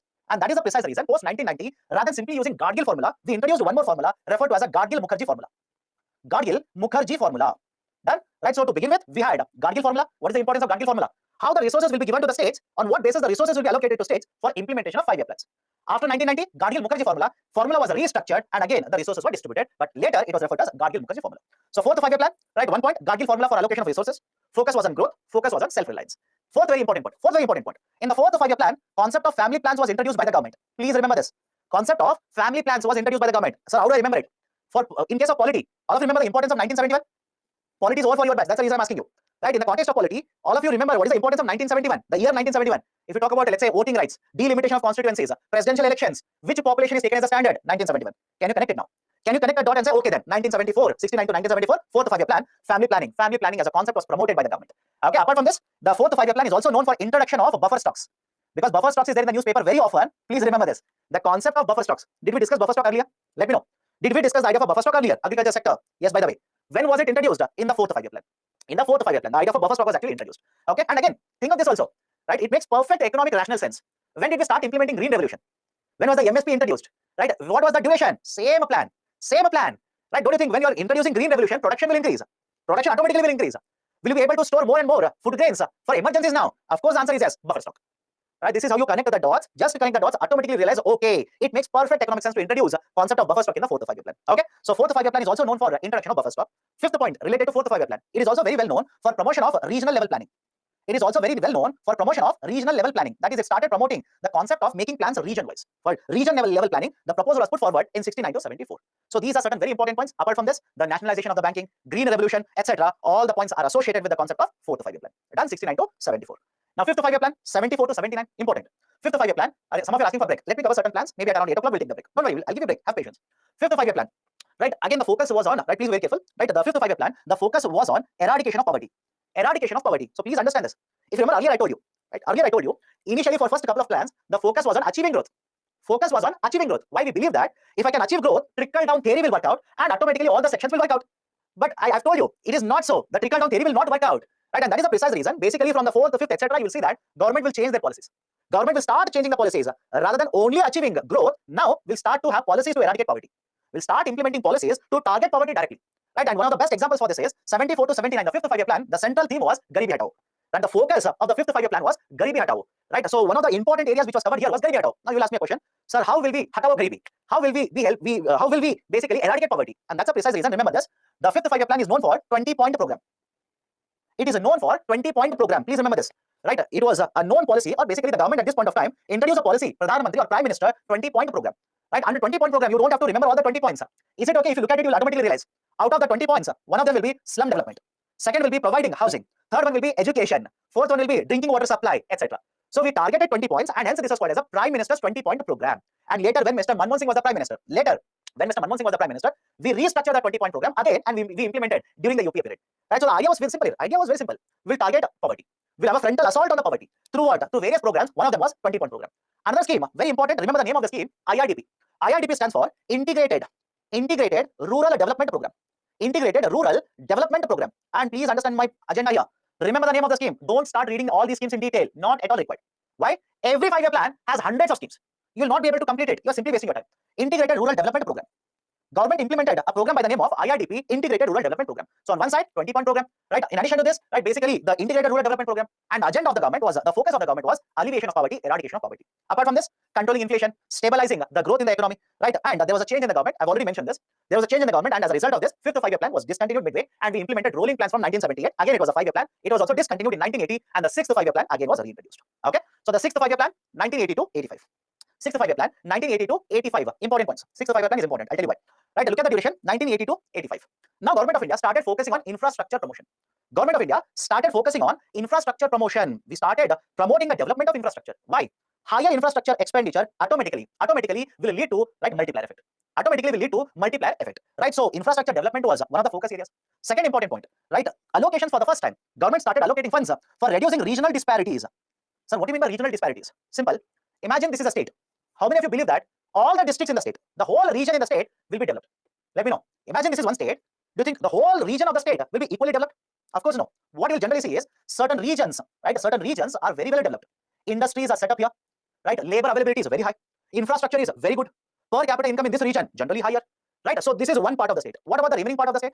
Don't think slums will be very, very high, right? Infrastructure will be inferior. Employment prospects are very, very low, etc. Can I call this as a regional disparity? Let me know. Can I call this as a regional disparity, regional imbalances? So throughout India, you could see certain pockets in India where the growth rate was very good. Infrastructure was good. Promotion of industrialization was being done. But in other parts of India, they were lying behind. Right? For example, there was a concept earlier called as a Bimaru state. I'm pretty sure some of you heard of this. There's a concept earlier referred to as Bimaru states. Right? That is Bihar, Rajasthan, Madhya Pradesh, Uttar Pradesh, etc. They were collectively referred to as a Bimaru state, Bimaru group. But again, we do not use it today. Right? We do not use it today. Earlier, that concept was there, Bimaru states. So what was the logic here? From one region to another region, there is a regional imbalance. Regional inequalities are there. So government in the 6th 5-year plan started allocating funds for it. To address the regional disparities, it started allocating funds. So as usual, right, you will also see certain reforms will be implemented to address poverty, minimum needs program, national rural employment program, NIEP, right, certain programs to address poverty, certain initiatives to address regional imbalances, etc. Promotion of infrastructure. These are certain very, very important points regarding 6th 5-year plan. 6th 5-year plan. Don't worry, I'll give break. Break. I'll give break. Have patience. Listen to the sequence here. I'll give break after this. Okay, leave it. I'll give you a break after this. So 6th 5-year plan, these are the points. One more very important point associated with the 6th 5-year plan is that it was the first ever plan. It was the first ever plan to focus on gender issues. Remember this. It was the first 5-year plan to focus even on gender issues, right? So gender issues, women empowerment, regional disparities, etc. This was the first 5-year plan. First 5-year plan to focus on all of this. Done, right? So these are certain important points regarding the 6th 5-year plan. Now, let me take a break. But before the break, any concerns, any issues, right? Any issues that you people have, let me know. Sorry, Nitin Singhani, IRDP is given under the 6th 5-year plan. I generally see this question being asked because I'll tell you. IRDP, Integrated Rural Development Program. If you type it in the Google, they'll show 1974-75. Right? What is the logic here? Initially, it was implemented in the 5th 5-year plan. Later, in the 6th 5-year plan, it was expanded to cover the whole of India. Many more districts were covered. That is the reason in some of the books they will write IRDP in 5th 5-year plan, and in some books they will write it in 6th 5-year plan. But when it was actually launched, it was in the 5th 5-year plan. It was in the 5th 5-year plan. Okay. Difference between capital output ratio and incremental capital output ratio. My dear, in the last 10 years, how much money you have invested? How much is the total output? That is a capital output ratio. Total investment, total output, capital output ratio. But if you simply find out, in the last 1 year, only in the last 1 year, how much money you have invested, and as a result of this, how much is the increase in the production? Only in the last 1 year, or last 5 years, last 2 years, specifically targeting one time period. I hope you understand, specifically targeting one time period. So what do you mean by this? Imagine from 1950 to 1979 and 1980. Let's say total investment is 100 crores, total output is 20 crores. You will get only capital output ratio. But out of this 100 crore, you invested 10 crore in the last 1 year. In the last 1 year, you invested 10 crore rupees. And out of this total output of 20 crore rupees, the total production which increased, that is the rise in the production in the last 1 year was 1 crore. This is incremental capital output ratio. ICAR. ICAR, specific time period, capital output ratio, historical investment. Okay. 5th 5-year plan, once again. If you ask me to explain the whole 5-year plan once again, it simply means you're not listening. So in case of 5th 5-year plan, the focus was on eradication of poverty. For this, we implemented many programs such as 20-point program and IRDP, Integrated Rural Development Program. Apart from this, the focus was also on controlling inflation. Focus was on stabilizing the economic growth. Right. However, the 5th 5-year plan was not completely implemented because there was a change in the government. Right. There was a change in the government, and we introduced a concept of rolling plan. Done. Okay. Right. Why second 5-year plan was not successful? You want to increase investment, but for increasing investment, you require savings. Please listen. That's the reason I keep on telling you. You people do not listen to me. What was the savings rate in Indian economy? Savings rate was very low. What will happen to investment then? Investments will be lower, right? So if investments are lower, your dependence on the foreign aid automatically increases. So the second 5-year plan increased our dependence on the foreign aid. You want capital machineries. They are not produced in India. You will end up importing. So imports increased. Dependency on foreign aid increased, right, etc. That's the reason I said second 5-year plan was not very successful. Done. Okay, let's take a break now. After the break, we'll start with the 7th 5-year plan. I'll start again at 8:17. Okay, take a break.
Okay, welcome back. Am I audible? Can we start now? Can we start? Let me know, give me a thumbs up or say yes, do something so that I'll understand that I'm audible. Done, let's start. So 7-5 plan, 85 to 90. 7th FYP, 85 to 90. Very well known plan. Why? As usual, the focus was on modernization, growth, as well as promotion of self-reliance. But apart from this, 7th 5-year plan, 85 to 90, it is known for achieving highest ever GDP growth rate before this. Highest ever GDP growth rate. Do you remember this? This was the first 5-year plan. The first 5-year plan where we were able to achieve 6% GDP growth rate. 6% GDP growth rate. The point number one. Point number two, 7th 5-year plan is also known for one more achievement, that is in the financial year 89. Financial year 89, FY 89, agriculture sector. The agriculture sector for the first time achieved a double-digit growth rate. Agriculture sector achieved a double-digit growth rate, that is 10.4%. Right, so two very important achievements of the 7th 5-year plan. First one is for the first time we were able to achieve a 6% GDP growth rate. Second, in the financial year 89, we were able to achieve a double-digit growth rate in the agriculture sector, that is somewhere around 10.4%. Somewhere around 10.4%. Apart from this, third very important point, 7th 5-year plan. It was basically indicating that the public sector investment would be moderating and private sector investments were actually increasing. Remember this. 7th 5-year plan, in case of the 7th 5-year plan, rather than writing public sector, let me write it directly, private sector. Private sector investments in the market were actually increasing. How much? In the 7th 5-year plan, for the first time ever, the public sector investment fell below 50% and private sector investment actually increased. It increased to a very high level. And that is the third very important achievement of the 7th 5-year plan. Apart from this, focus was on promotion of availability of employment opportunities, consumption of food, etc., etc. To achieve this, we also implemented many of the schemes. Many of the schemes such as Jawahar Rozgar Yojana was implemented. Small scale industries as well as food processing industries were promoted, and the focus on the development of infrastructure also was continued. And please remember this. This was also the duration when Government of India shifted the focus about exports and imports. The policy of import and export was actually shifted during this particular period. What do you mean by the focus got shifted? Until now, right, I'll simply say that we were focused on import or substitution. Do you remember that? Until now, our focus was on import or substitution. That is, we basically said, whatever we want to manufacture, we'll manufacture. And if it is available in the domestic market, we will not try to import it. We'll simply substitute the import with the good that is available in the domestic market. But do you think that is a very successful strategy? Let me know. How many of you believe that, right? That's a very, very successful strategy. That is where we will produce in India, we'll substitute the import. Very successful strategy? No. Right? In an economy where you want to become a developed country, right? In a country where you want to achieve higher GDP, you know that you do not have sufficient industries in the domestic market. You do not have sufficient industries. So at that point of time, you will have to be dependent on the import. But at this point of time, we followed a concept of import substitution. And look at the problem now. Because we were importing, despite having import substitution, we were importing, you require dollars. All of you agree? You require dollars. And because you require dollars, to have sufficient dollars, we used to export. I hope you understand the argument that I'm putting forward here. We followed the import substitution, but despite having that policy, we used to import a lot of the goods, lot of the machinery, lot of raw material into India. If you're importing something, you'll have to pay in dollars. Where will you get the dollars? For that, we were promoting exports. But after this particular, right, the sixth 5-year plans or 6 5-year plans, we changed our policy. What do you mean by change our policy? Henceforth, exports were looked at as a driver of growth. Exports were treated as a driver of growth. How? We started implementing export-import policies. We started introducing the concept of export-import policy. For example, the first export-import policy was introduced in 1985 for 3 years in India. Is the logic okay? The first export-import policy, the latest, the name that you use right now is foreign trade policy. The name that you use right now is foreign trade policy. Earlier it was not foreign trade policy, it was called as export-import policy. So the first EXIM policy was introduced for a duration of 3 years back in 1985. So the focus of Government of India started shifting, right? We shifted from import substitution to outward-oriented policy. That is, we started promoting more and more exports. So these are certain very important points regarding the 7th 5-year plan. 8th 5-year plan. Look at the data there. 8th 5-year plan, 92 to 97. 8th 5-year plan, 92 to 97. What was the situation? What was the situation at this particular point of time? We were facing BOP crisis, right? Remittances had dried out in case of India, right? Basically, inflation rate was very high, government expenditures, interest payments were very high, etc. So that is the reason LPG reforms were initiated by the government during the 8th 5-year plan. LPG reforms were initiated during the 8th 5-year plan. Point number one. And as a result of a large number of reforms that were implemented by the government, we were able to achieve very good growth rates in the 8th 5-year plan, 6.8%. Third very important point, private sector investment. Private sector investment started increasing, and it makes perfect sense. Let me know if you disagree. Private sector investment was very, very high during the 8th 5-year plan. So why should I remember all of this? Please understand this. How many of you believe that compared to public sector, private sector investment was very high in the first 4 to 5-year plans? Let me know. Compared to the government, that is the public sector investment, private sector investment was very high in case of Indian economy. No. Why? Look at the industrial policies. Look at the industrial policies, automatically you'll understand. But over a period of time, what we have done? We have shifted from centralized planning to indicative planning. And when you say indicative planning, what is the indication of it? Private sector investment will keep on increasing. Right? So 8th 5-year plan, LPG reforms were implemented because the situation in the economy was dire. We were able to achieve very good growth rate. Private sector investments ballooned during the 8th 5-year plan and have kept on increasing after this. Have kept on increasing in successive 5-year plans after this. Next very important point regarding the 8th 5-year plan. In case of 8th 5-year plan, we were able to achieve higher growth in exports. And by the way, please remember this. In the 8th 5-year plan, we implemented one more EXIM policy. We implemented one more export-import policy. That was for the same 5-year duration, 92 to 97. One more export-import policy was implemented during the 8th 5-year plan. Right? So these kind of questions can be asked, so please be very careful. Improvement in trade as well as current account deficit, thanks to these kind of policies. Right? We were able to also control the fiscal deficit of the government. Right? These are certain important points regarding the 8th 5-year plan. But in addition to this, I would recommend, please remember one more point here. It is the first 5-year plan. It is the first 5-year plan to promote universal education. It was the first 5-year plan to promote the concept of universal education. In fact, in the 8th 5-year plan, government had one provision where they basically said the people who are in the age group of 15 to 35 years, people who are in the age group of Okay, two of you are saying that there is an issue with the sound. Let me know others. Any issue with the sound? Any issue with the sound? Okay, done. Issue with the sound. Those who are saying issue with the sound, please click either refresh or hit on the right fixed audio button. You will get it. Okay, let me continue. In fact, in the 8th 5-year plan, the government of India said, right, those who are in the age group of 15 to 35 years, they should be educated. We will provide education for them, universal education. Right, so these are certain very important points regarding 8th 5-year plan. Let me go to the next one. 9th 5-year plan. Right, well known for what? Look at the year, you will understand. 9th 5-year plan was basically the 5-year plan which was implemented in the 50th year of independence. At 50th year of independence, we were able to implement 9th 5-year plan. 9th 5-year plan was actually implemented. Point number 1. Point number 2. In the 9th 5-year plan, Government of India identified certain requirements of every household, certain services that every household should get, and defined those services and called them as basic minimum services. BMS. I'll repeat it. In case of a 9th 5-year plan, we identified certain services which would be required by all the houses, and we defined this as a basic minimum services. Right? Example: drinking water, primary healthcare facilities, universalization of education, public housing assistance, etc. And government wanted to achieve, right, basically achieve the objective of providing all these services to the houses. Right? And in fact, if you look at the evolution of planning in case of India, is it fair if I say for majority duration of planning, at least till let's say late 1990s, it was the duty of the government to provide education. It was the duty of the government to provide housing. It was the duty of the government to provide many more services. But that is exactly what we'll see even in case of 9th 5-year plan. Done. Apart from this, investment from the private sector was very, very high during this period. Foreign investments started flowing into the domestic market in the form of foreign direct investment thanks to the earlier policies, that is the LPG reforms introduced by the government. Plan also continued with the idea of fiscal consolidation. There was a discussion about FRBM. There was a discussion about fiscal responsibility and budget management, which was actually passed and implemented. In the later, that is in the 10th 5-year plan. Done. Right. So these are certain important points regarding the 9th 5-year plan. And remember this carefully. In the 9th 5-year plan, government also introduced. I'm checking whether I've written it. No, it is not written. Government introduced the concept of monitorable targets. Yes. Just a second. No, basic minimum services. Monitorable targets will come in the 10th 5-year plan. Correct. Monitorable targets will come in the 10th 5-year plan. 9th 5-year plan, basic minimum services, BMS. Done. So these are the points regarding the 9th. What about 10th 5-year plan? Government had a target of achieving 8% GDP growth rate. And right, imagine this. I'm sorry, understand this. Government introduced the concept of 11 monitorable targets. 11 monitorable targets. Now, many of us ask me, how do I remember 11 monitorable targets? It's a 10th 5-year plan, and they introduced the concept of 11 monitorable targets. Okay. Now, what is this monitorable targets? Simple idea.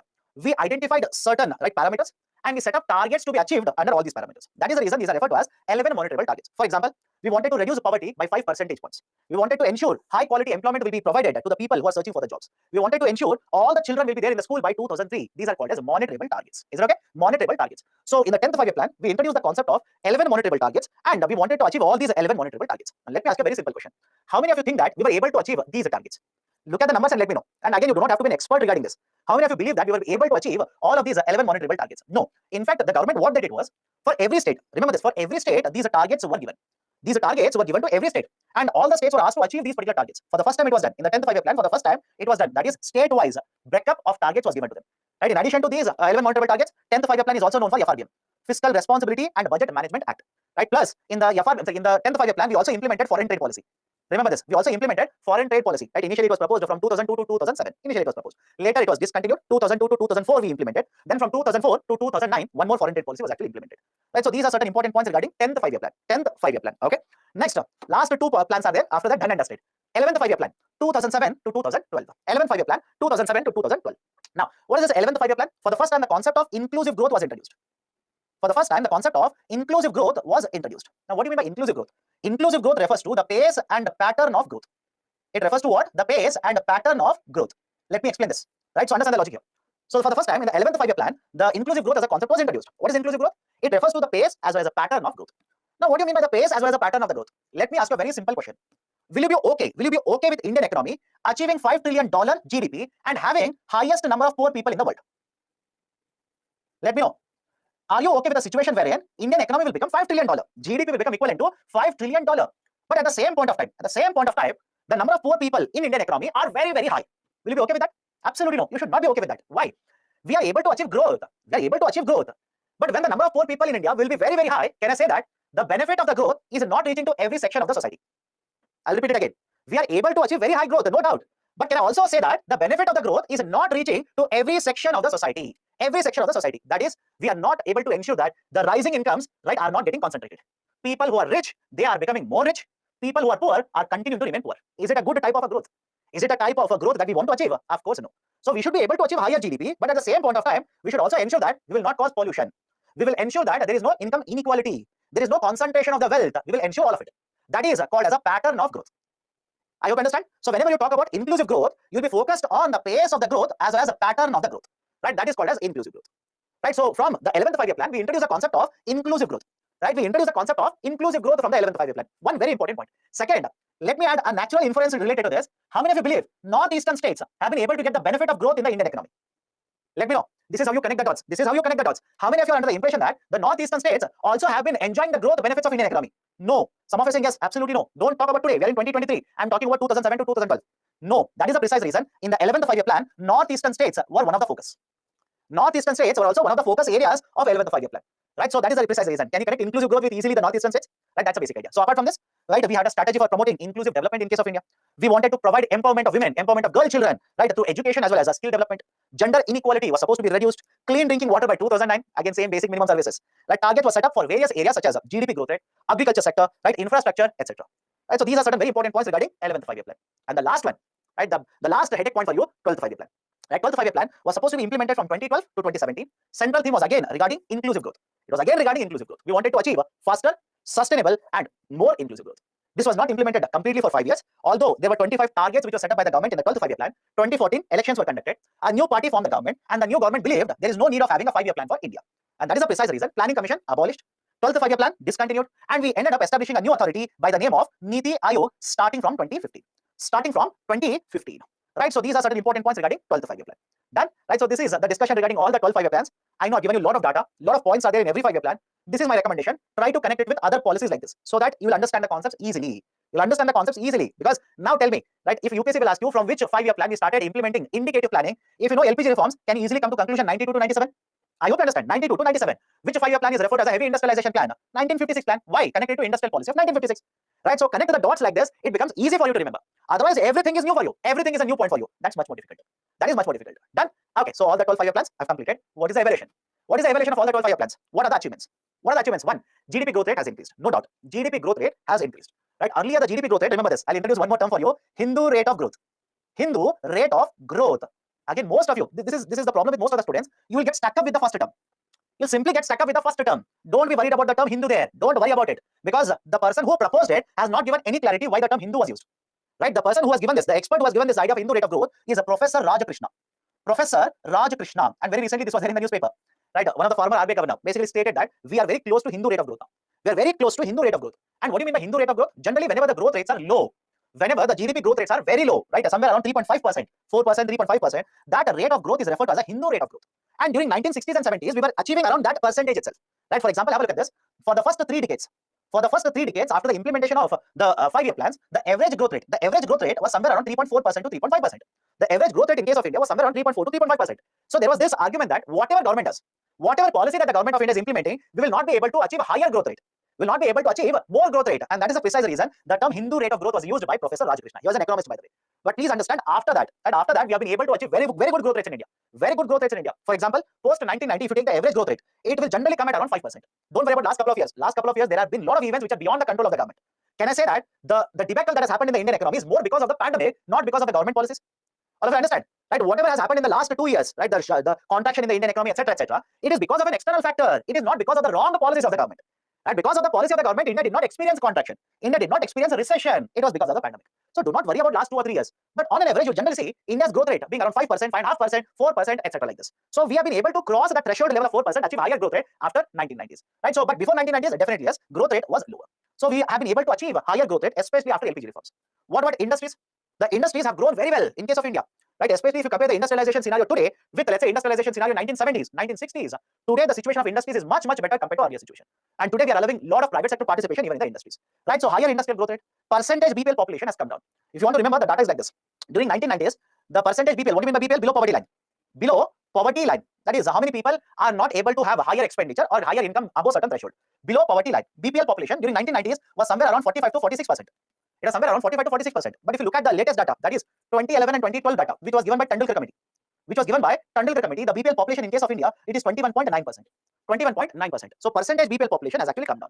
Food production has increased. We have implemented multiple reforms in the agriculture sector, as a result of which, at one point of time, India was a food importing country. We were heavily dependent on the import. Now we are exporting country. From the situation of scarcity, now we have become a surplus country in the agriculture sector. That is one of the achievements of the planning. But having said so, there are certain failures also. Right, certain drawbacks of the 5-year plans that we have implemented. First one, we did not have a mechanism for engagement with the states. That is, if you remember earlier, Planning Commission did not have any representation of the states. There was no representation of the states in the Planning Commission. The states came into picture once the plan was made ready. Once the plan was made ready, the states were coming into the picture, right? That is in the National Development Council. So first problem, right? No representation of the states in the planning commission. Second problem, we basically followed a top to bottom approach. We basically followed a concept of top to bottom approach. Now let me give you current affairs and tell me what is better. You remember the concept of one district, one product? What are we trying to do in one district, one product? In fact, if you remember, if you read the newspapers in the last one way, now in addition to one district, one product, there's one more scheme. District as export hub scheme, DH. Have you come across this? Districts as export hubs scheme, DH. Right, sir? Where I should have read it? Foreign trade policy.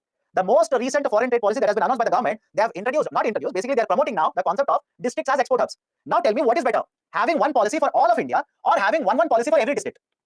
Let me know what is better as per your basic thinking. Having only one policy for whole of India to promote exports or having district based policies.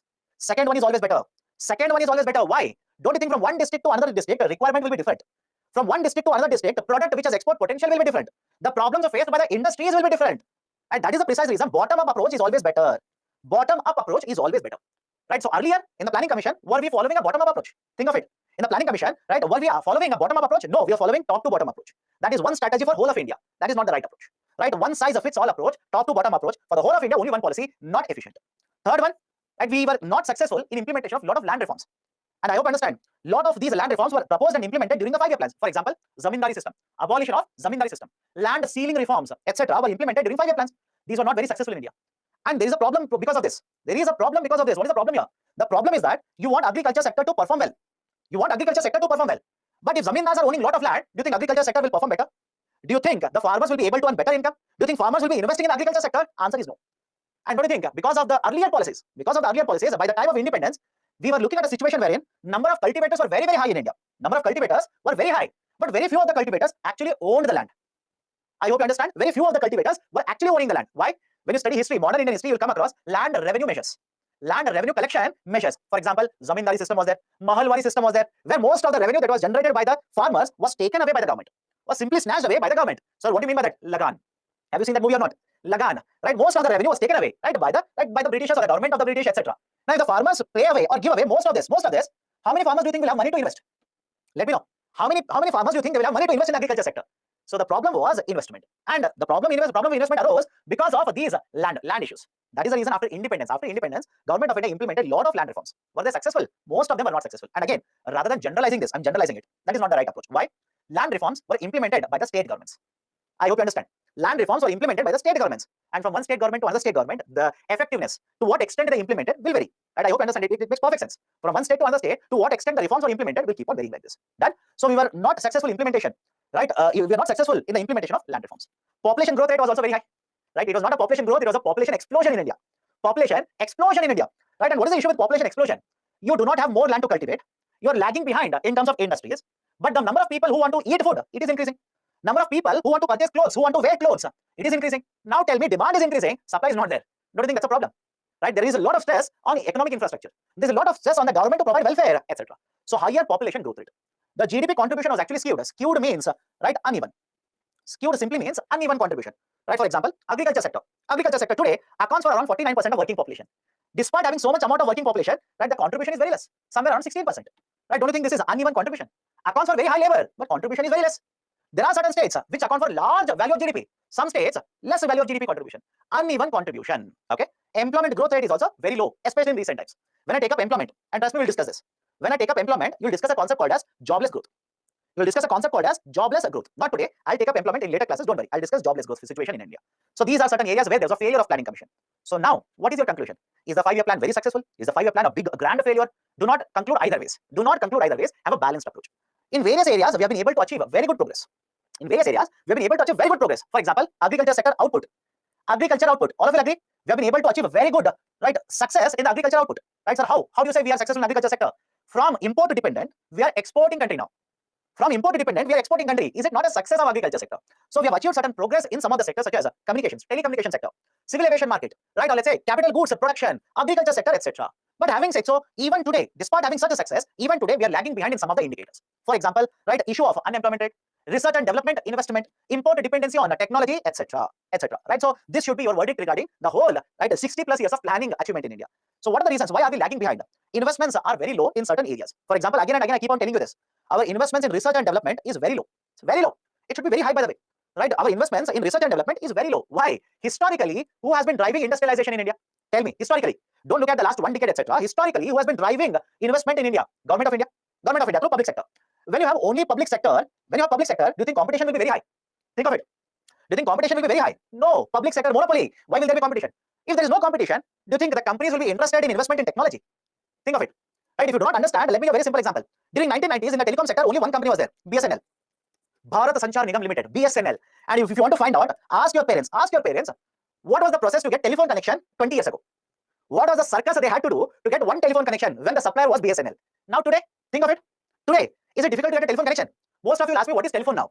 I hope you understand. Most of you will ask me, what is telephone? Fixed landline. I hope you understand. Fixed landline. Earlier it was very, very difficult, very hectic process. And bureaucracy.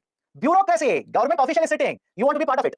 Do you think government officials will be open to, right? Let's say the people approaching to them, people coming to them and giving application, people calling them and saying, my telephone line is dead, etc., etc. Not easy. Today, where is BSNL? Where is BSNL today? It is incurring continuously losses. At the verge of closure. Right? Government is pumping money into BSNL to keep it alive. Right? Basically, government is providing assistance to BSNL now. So I hope you understand. When you have this kind of a monopoly situation, because the government owns industries, do you think focus on technology will be very high? Do you think they will invest in research and development? Obviously no. Right? That's the reason historically India has been lagging in all of this. Now government of India, through the concept of Startup India, Make in India, etc., is promoting investment in R&D. Okay? Very low availability of skilled labor. I'll cover it. Don't worry. Availability of skilled labor is very low in India. Very low in India. Lack of specialized investment institutions. That is, you need long-term loans. Right? Go back to banking. You need long-term loans. You need large value loans. Was there earlier were there large number of institutions which will provide these kind of loans? Right? So there is also a problem with respect to providing these kind of capital. Okay. Now, what we have done, 2015, starting 2015, we dismantled the Planning Commission and we introduced Niti Aayog. We have dismantled the Planning Commission and we have introduced Niti Aayog. First and foremost, what is the long form of Niti Aayog? National Institute for Transforming India. Niti Aayog stands for National Institute for Transforming India. What is the structure of Niti Aayog? Niti Aayog has two very important components. Remember this. Niti Aayog has two very important components. One is a full-time organization. Second one is a governing council. In fact, last year, please check the newspapers later. Again, when I say check the newspapers, don't literally start searching in the newspapers. Type it in Google. Last year, after many, many years, Niti Aayog governing council meeting was held. Right? After a long period, Niti Aayog's governing council meeting was actually held. Right now, what is this? A full-time organization? Full-time organization, one of the parts of Niti Aayog, which is chaired by the Prime Minister. Right? The chairperson of Niti Aayog is Prime Minister. By default, can I also say now, if a governing council meeting is held, or if there's a governing council, the chairperson of the governing council will be again Prime Minister. Any problem with this? The chairperson of the governing council is again the Prime Minister only. Right? So full-time organization, we have a chairperson, Prime Minister. Apart from the chairperson, we also have other representatives, such as some of the ministers of the central government. We have certain experts appointed by the government. We also have a chief executive officer, CEO, appointed by the center. We also have the vice chairperson, again appointed by the center. This is a full-time organization within Niti Aayog. In addition to this, we also have a state representation. Look at this. We also have a state representation. That is, there is a governing council where there is a representation of the state governments. Right? Only state governments are? No. Union territories, representation is also there. Right? So governing council represents the state governments, headed by the Prime Minister, but no doubt there is a representation of the states within the governing council. Right? Can I say this is one of the very important differences between the Planning Commission and Niti Aayog? I hope you understand. Right? The difference between the Planning Commission and Niti Aayog. First very important difference is there is participation of the states within Niti Aayog. Right? So this is the basic idea. Composition of Niti Aayog. Now, what are the objectives? Right? What are we trying to achieve with Niti Aayog? We'll go step by step, point by point to follow this carefully. Rather than by hearting, understand the story here. Niti Aayog is basically a think tank. It is an institute that will recommend policies to government. I hope you understand. Niti Aayog doesn't make 5-year plans now. We have discontinued 5-year plans. It will recommend or it will advise certain policies to government of India. And please understand this, just like Planning Commission, Niti Aayog is also not a constitutional body. It is not a constitutional body. It is also set up through executive authority. It is also set up through executive authority. And when you're writing, right, please be very careful. In the descriptive answer, use the term not a constitutional body. Do not use the term unconstitutional. I hope you understand. Do not use the term unconstitutional. Please be very careful. Some of you believe that both are one and the same. No, my dear. Unconstitutional means it is against the constitution. It will not be allowed. Right? So do not use the term unconstitutional. Simply say it has been set up through executive authority. Through executive authority, this has been set up. Right? Government order, we have Niti Aayog. Now, what is the role of the Niti Aayog? Point number 1. Niti Aayog will take up certain important areas, study them, and give recommendation to the government. Give advice to government. Now, when I say give advice to government, let me know. Are these advices binding on the government? Right? There itself will have the answer. Niti Aayog is not a constitutional body. It is simply studying certain things and giving it as an advice to government. Are these advisors binding on the government of India? No. These are simply advices.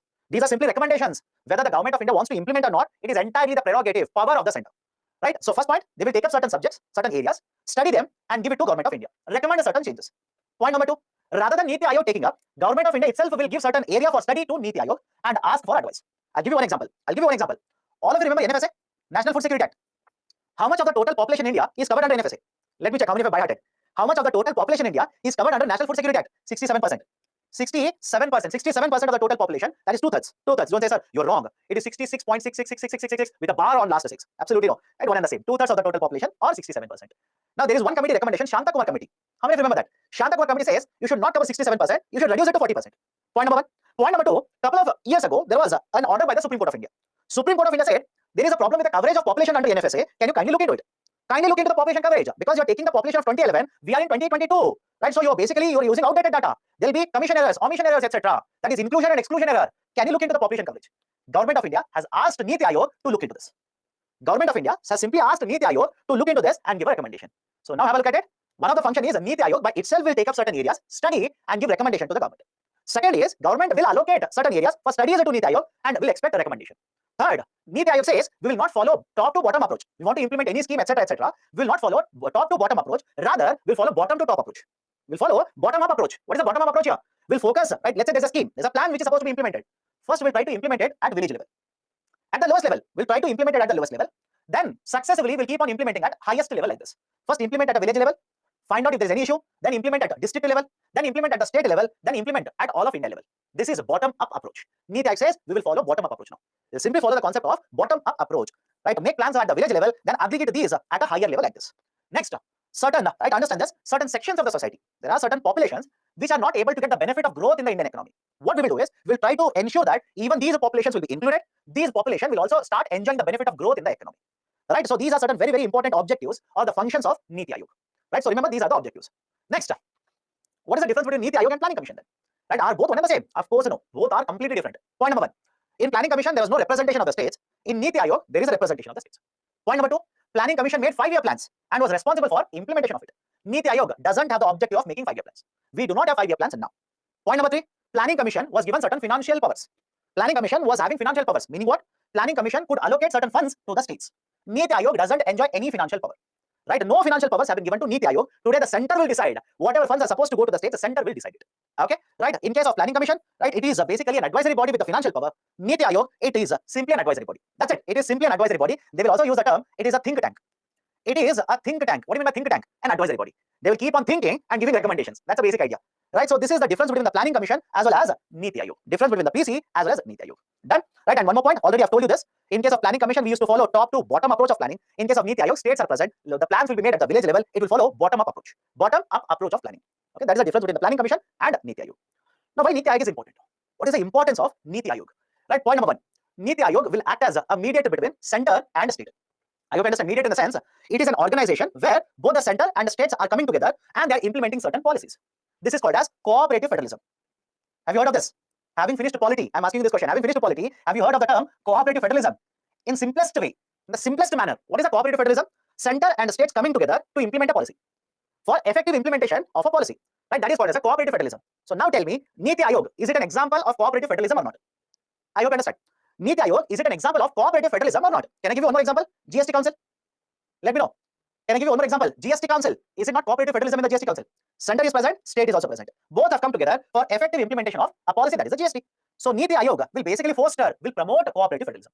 But in addition to cooperative federalism, it will also promote competitive federalism. In addition to cooperative federalism, it will also foster. Foster means promote competitive federalism. What do you mean by competitive federalism? There is a competition between the states to perform better, to achieve better things. That is called as competitive federalism. Now, you'll ask me, sir, how does Niti Aayog promote competitive federalism? I'll give you one example. Niti Aayog publishes multiple rankings of the states. Niti Aayog publishes multiple rankings, multiple indices. I'll take one example. There is one index published by Niti Aayog, Export Competitive Index. Export Competitiveness Index, and this is published by Niti Aayog itself. Export Competitiveness Index. And as per Export Competitiveness Index, multiple parameters are there. Based on the performance of the states, Niti Aayog will rank the states. Now imagine you're an investor, right? 915, you're a billionaire now, right? You're a billionaire now. You want to invest in India. You want to invest in India and you want to produce and export. Now, is it okay if I say the Export Competitiveness Index, the ranking of the states, will be one of the parameters that you will use to make investments in India? Let me know.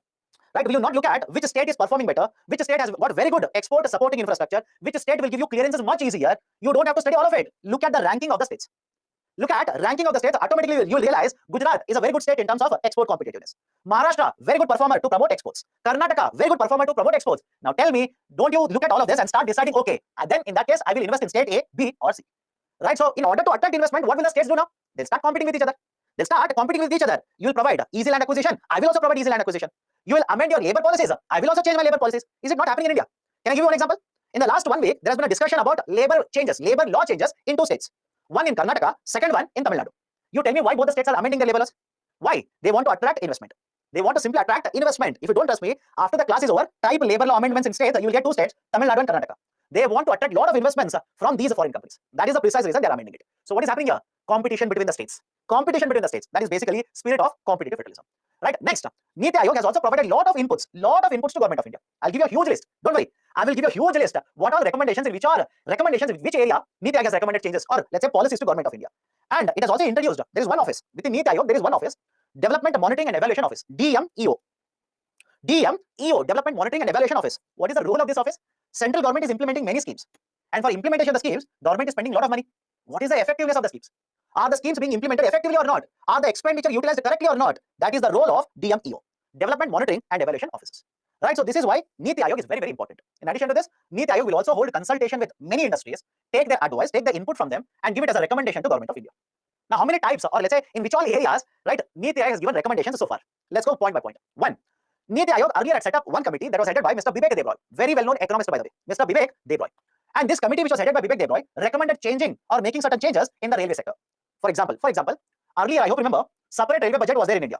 That is, the union government used to announce a separate railway budget, and after that, they used to announce a union budget. Today, are we following that convention? Absolutely no. We have discontinued that. The recommendation actually came from Bibek Debroy committee. Bibek Debroy committee recommended that most of the times in the railway budget, the announcements are populist in nature. We are not worried about efficiency of railways. We are worried about satisfying the voters. Populism. So what this committee said was discontinue separate railway budget. Simply merge it with union budget. We have done it by the way. Empowered Committee for Innovative Projects under Mr. Paneria, it played a very important role in promotion of bullet train project in India. Bullet train project. Have you heard of this or not? Right, between Ahmedabad and Mumbai, bullet train project. Right, it is being implemented. One of the committees is this committee itself, Arvind Paneria committee.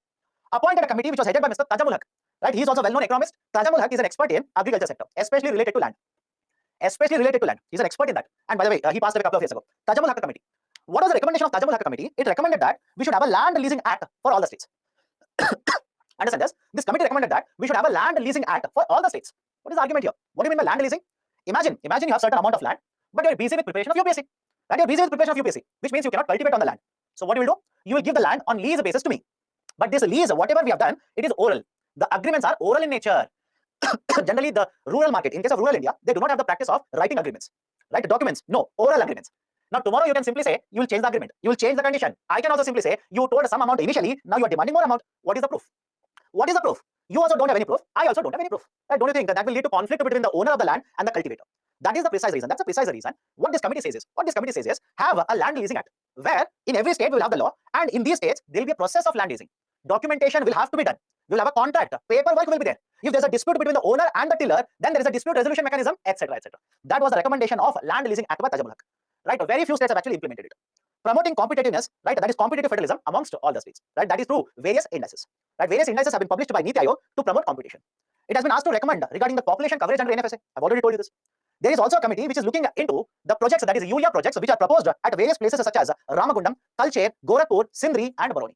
In fact, these UEA plans were earlier proposed under the UEA policy of 2014, and now Niti Aayog is actually looking into the development of these projects, monitoring.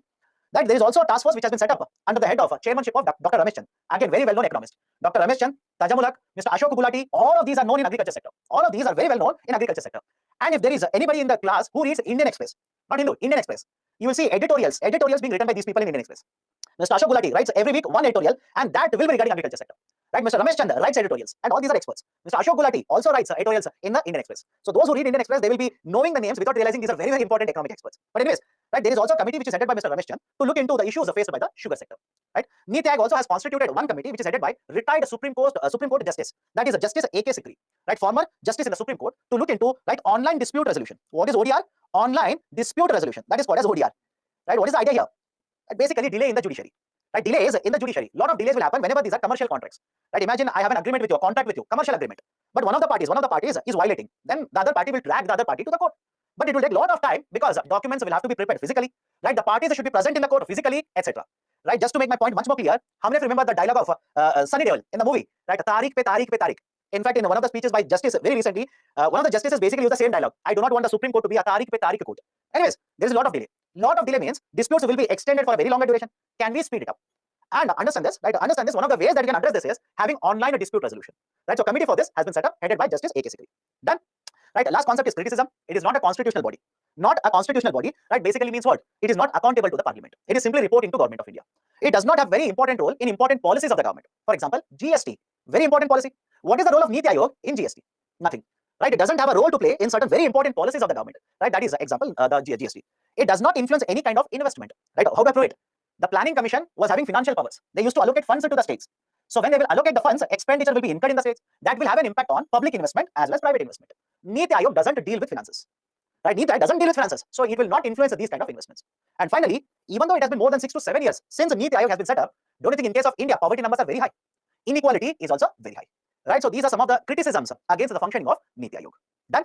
So next is the questions regarding the concept of planning. We'll take it up tomorrow. We'll take it up tomorrow. So questions on industries has been left out. Questions on planning is also yet to be taken up. I will take it up. Don't worry. I promise I'll take it up. Okay. So before I wind up today's session, you have any questions? Let me know now. If you have any doubts, any issues regarding the topics that I'm discussing, let me know. Core plan is mentioned in Nitin Singhani in economic planning chapter. So in that context, I asking the difference between core plan and rolling plan. I need to know the context. I need to know in which core plan was mentioned, etc., etc. Beyond that, right, I will not be able to give you the right answer. Please repeat composition of Niti Aayog. Composition of Niti Aayog is two very important pillars. One is a full-time body. Full-time body, chairperson, prime minister. Right, in the full-time body, there is right the prime minister, chairperson. Apart from this, the government itself will appoint CEO, vice chairperson, experts within the Niti Aayog. Right, what about the other body, other part of Niti Aayog? There is one more very important part of Niti Aayog, which is called as a governing council. The governing council again is chaired by the prime minister, but within the governing council, there is a representation of the states as well as the union territories. Okay. What is a think tank? Think tank basically means one institution that will provide inputs, that will provide advice to the government. Okay. Powers of planning commission: 5-year plans, implementation of 5-year plans, allocation of funds for the 5-year plans, review of the 5-year plans. Okay, any other doubt? Repeat 10th 5-year plan. My dear, if you keep on asking, repeat full 5-year plans, that becomes very difficult. How can you discuss the whole 5-year plan now? And now somebody will ask, repeat whole planning. And simply means whole 3 years I'll have to repeat. So 10th 5-year plan, in case of 10th 5-year plan, Government of India identified 11 targets and divided the 11 targets for all the states. Certain targets were given to all the states. And these states were supposed to implement all these 11 or let's say achieve the targets under 11 areas. We also implemented foreign trade policy in the 10th 5-year plan. We implemented a fiscal responsibility and budget management act in the 10th 5-year plan itself. Done? Okay. Any other doubts? Is it necessary to take notes from the newspapers, especially for economy? What I would recommend is try to make short notes. Why? Economy is such a dynamic concept. You will not be able to remember what has happened, let's say in the month of June 2023 by January 2024. Right? You will not be able to remember it. Trust me, you will not be able to remember it. But one way you can do, right? One way you can do this is basically, right, you can make short notes on all the current affairs, right, and keep on revising it. Okay, what is PMI? I'll explain that tomorrow, don't worry. Niti Aayog has taken the financial power of the state. Who said Niti Aayog has taken away financial power of the state? Let me know. Did I at any point of say Niti Aayog has taken away the financial powers of the states? Absolutely no. Okay, done then. So let's stop the discussion today. We'll continue the discussion tomorrow. We'll start with infrastructure. We'll solve the questions also. Don't worry. Done. Take care. Right. Have a great day. We'll have a discussion or we'll continue with the discussion tomorrow. Okay. Thank you. Take care.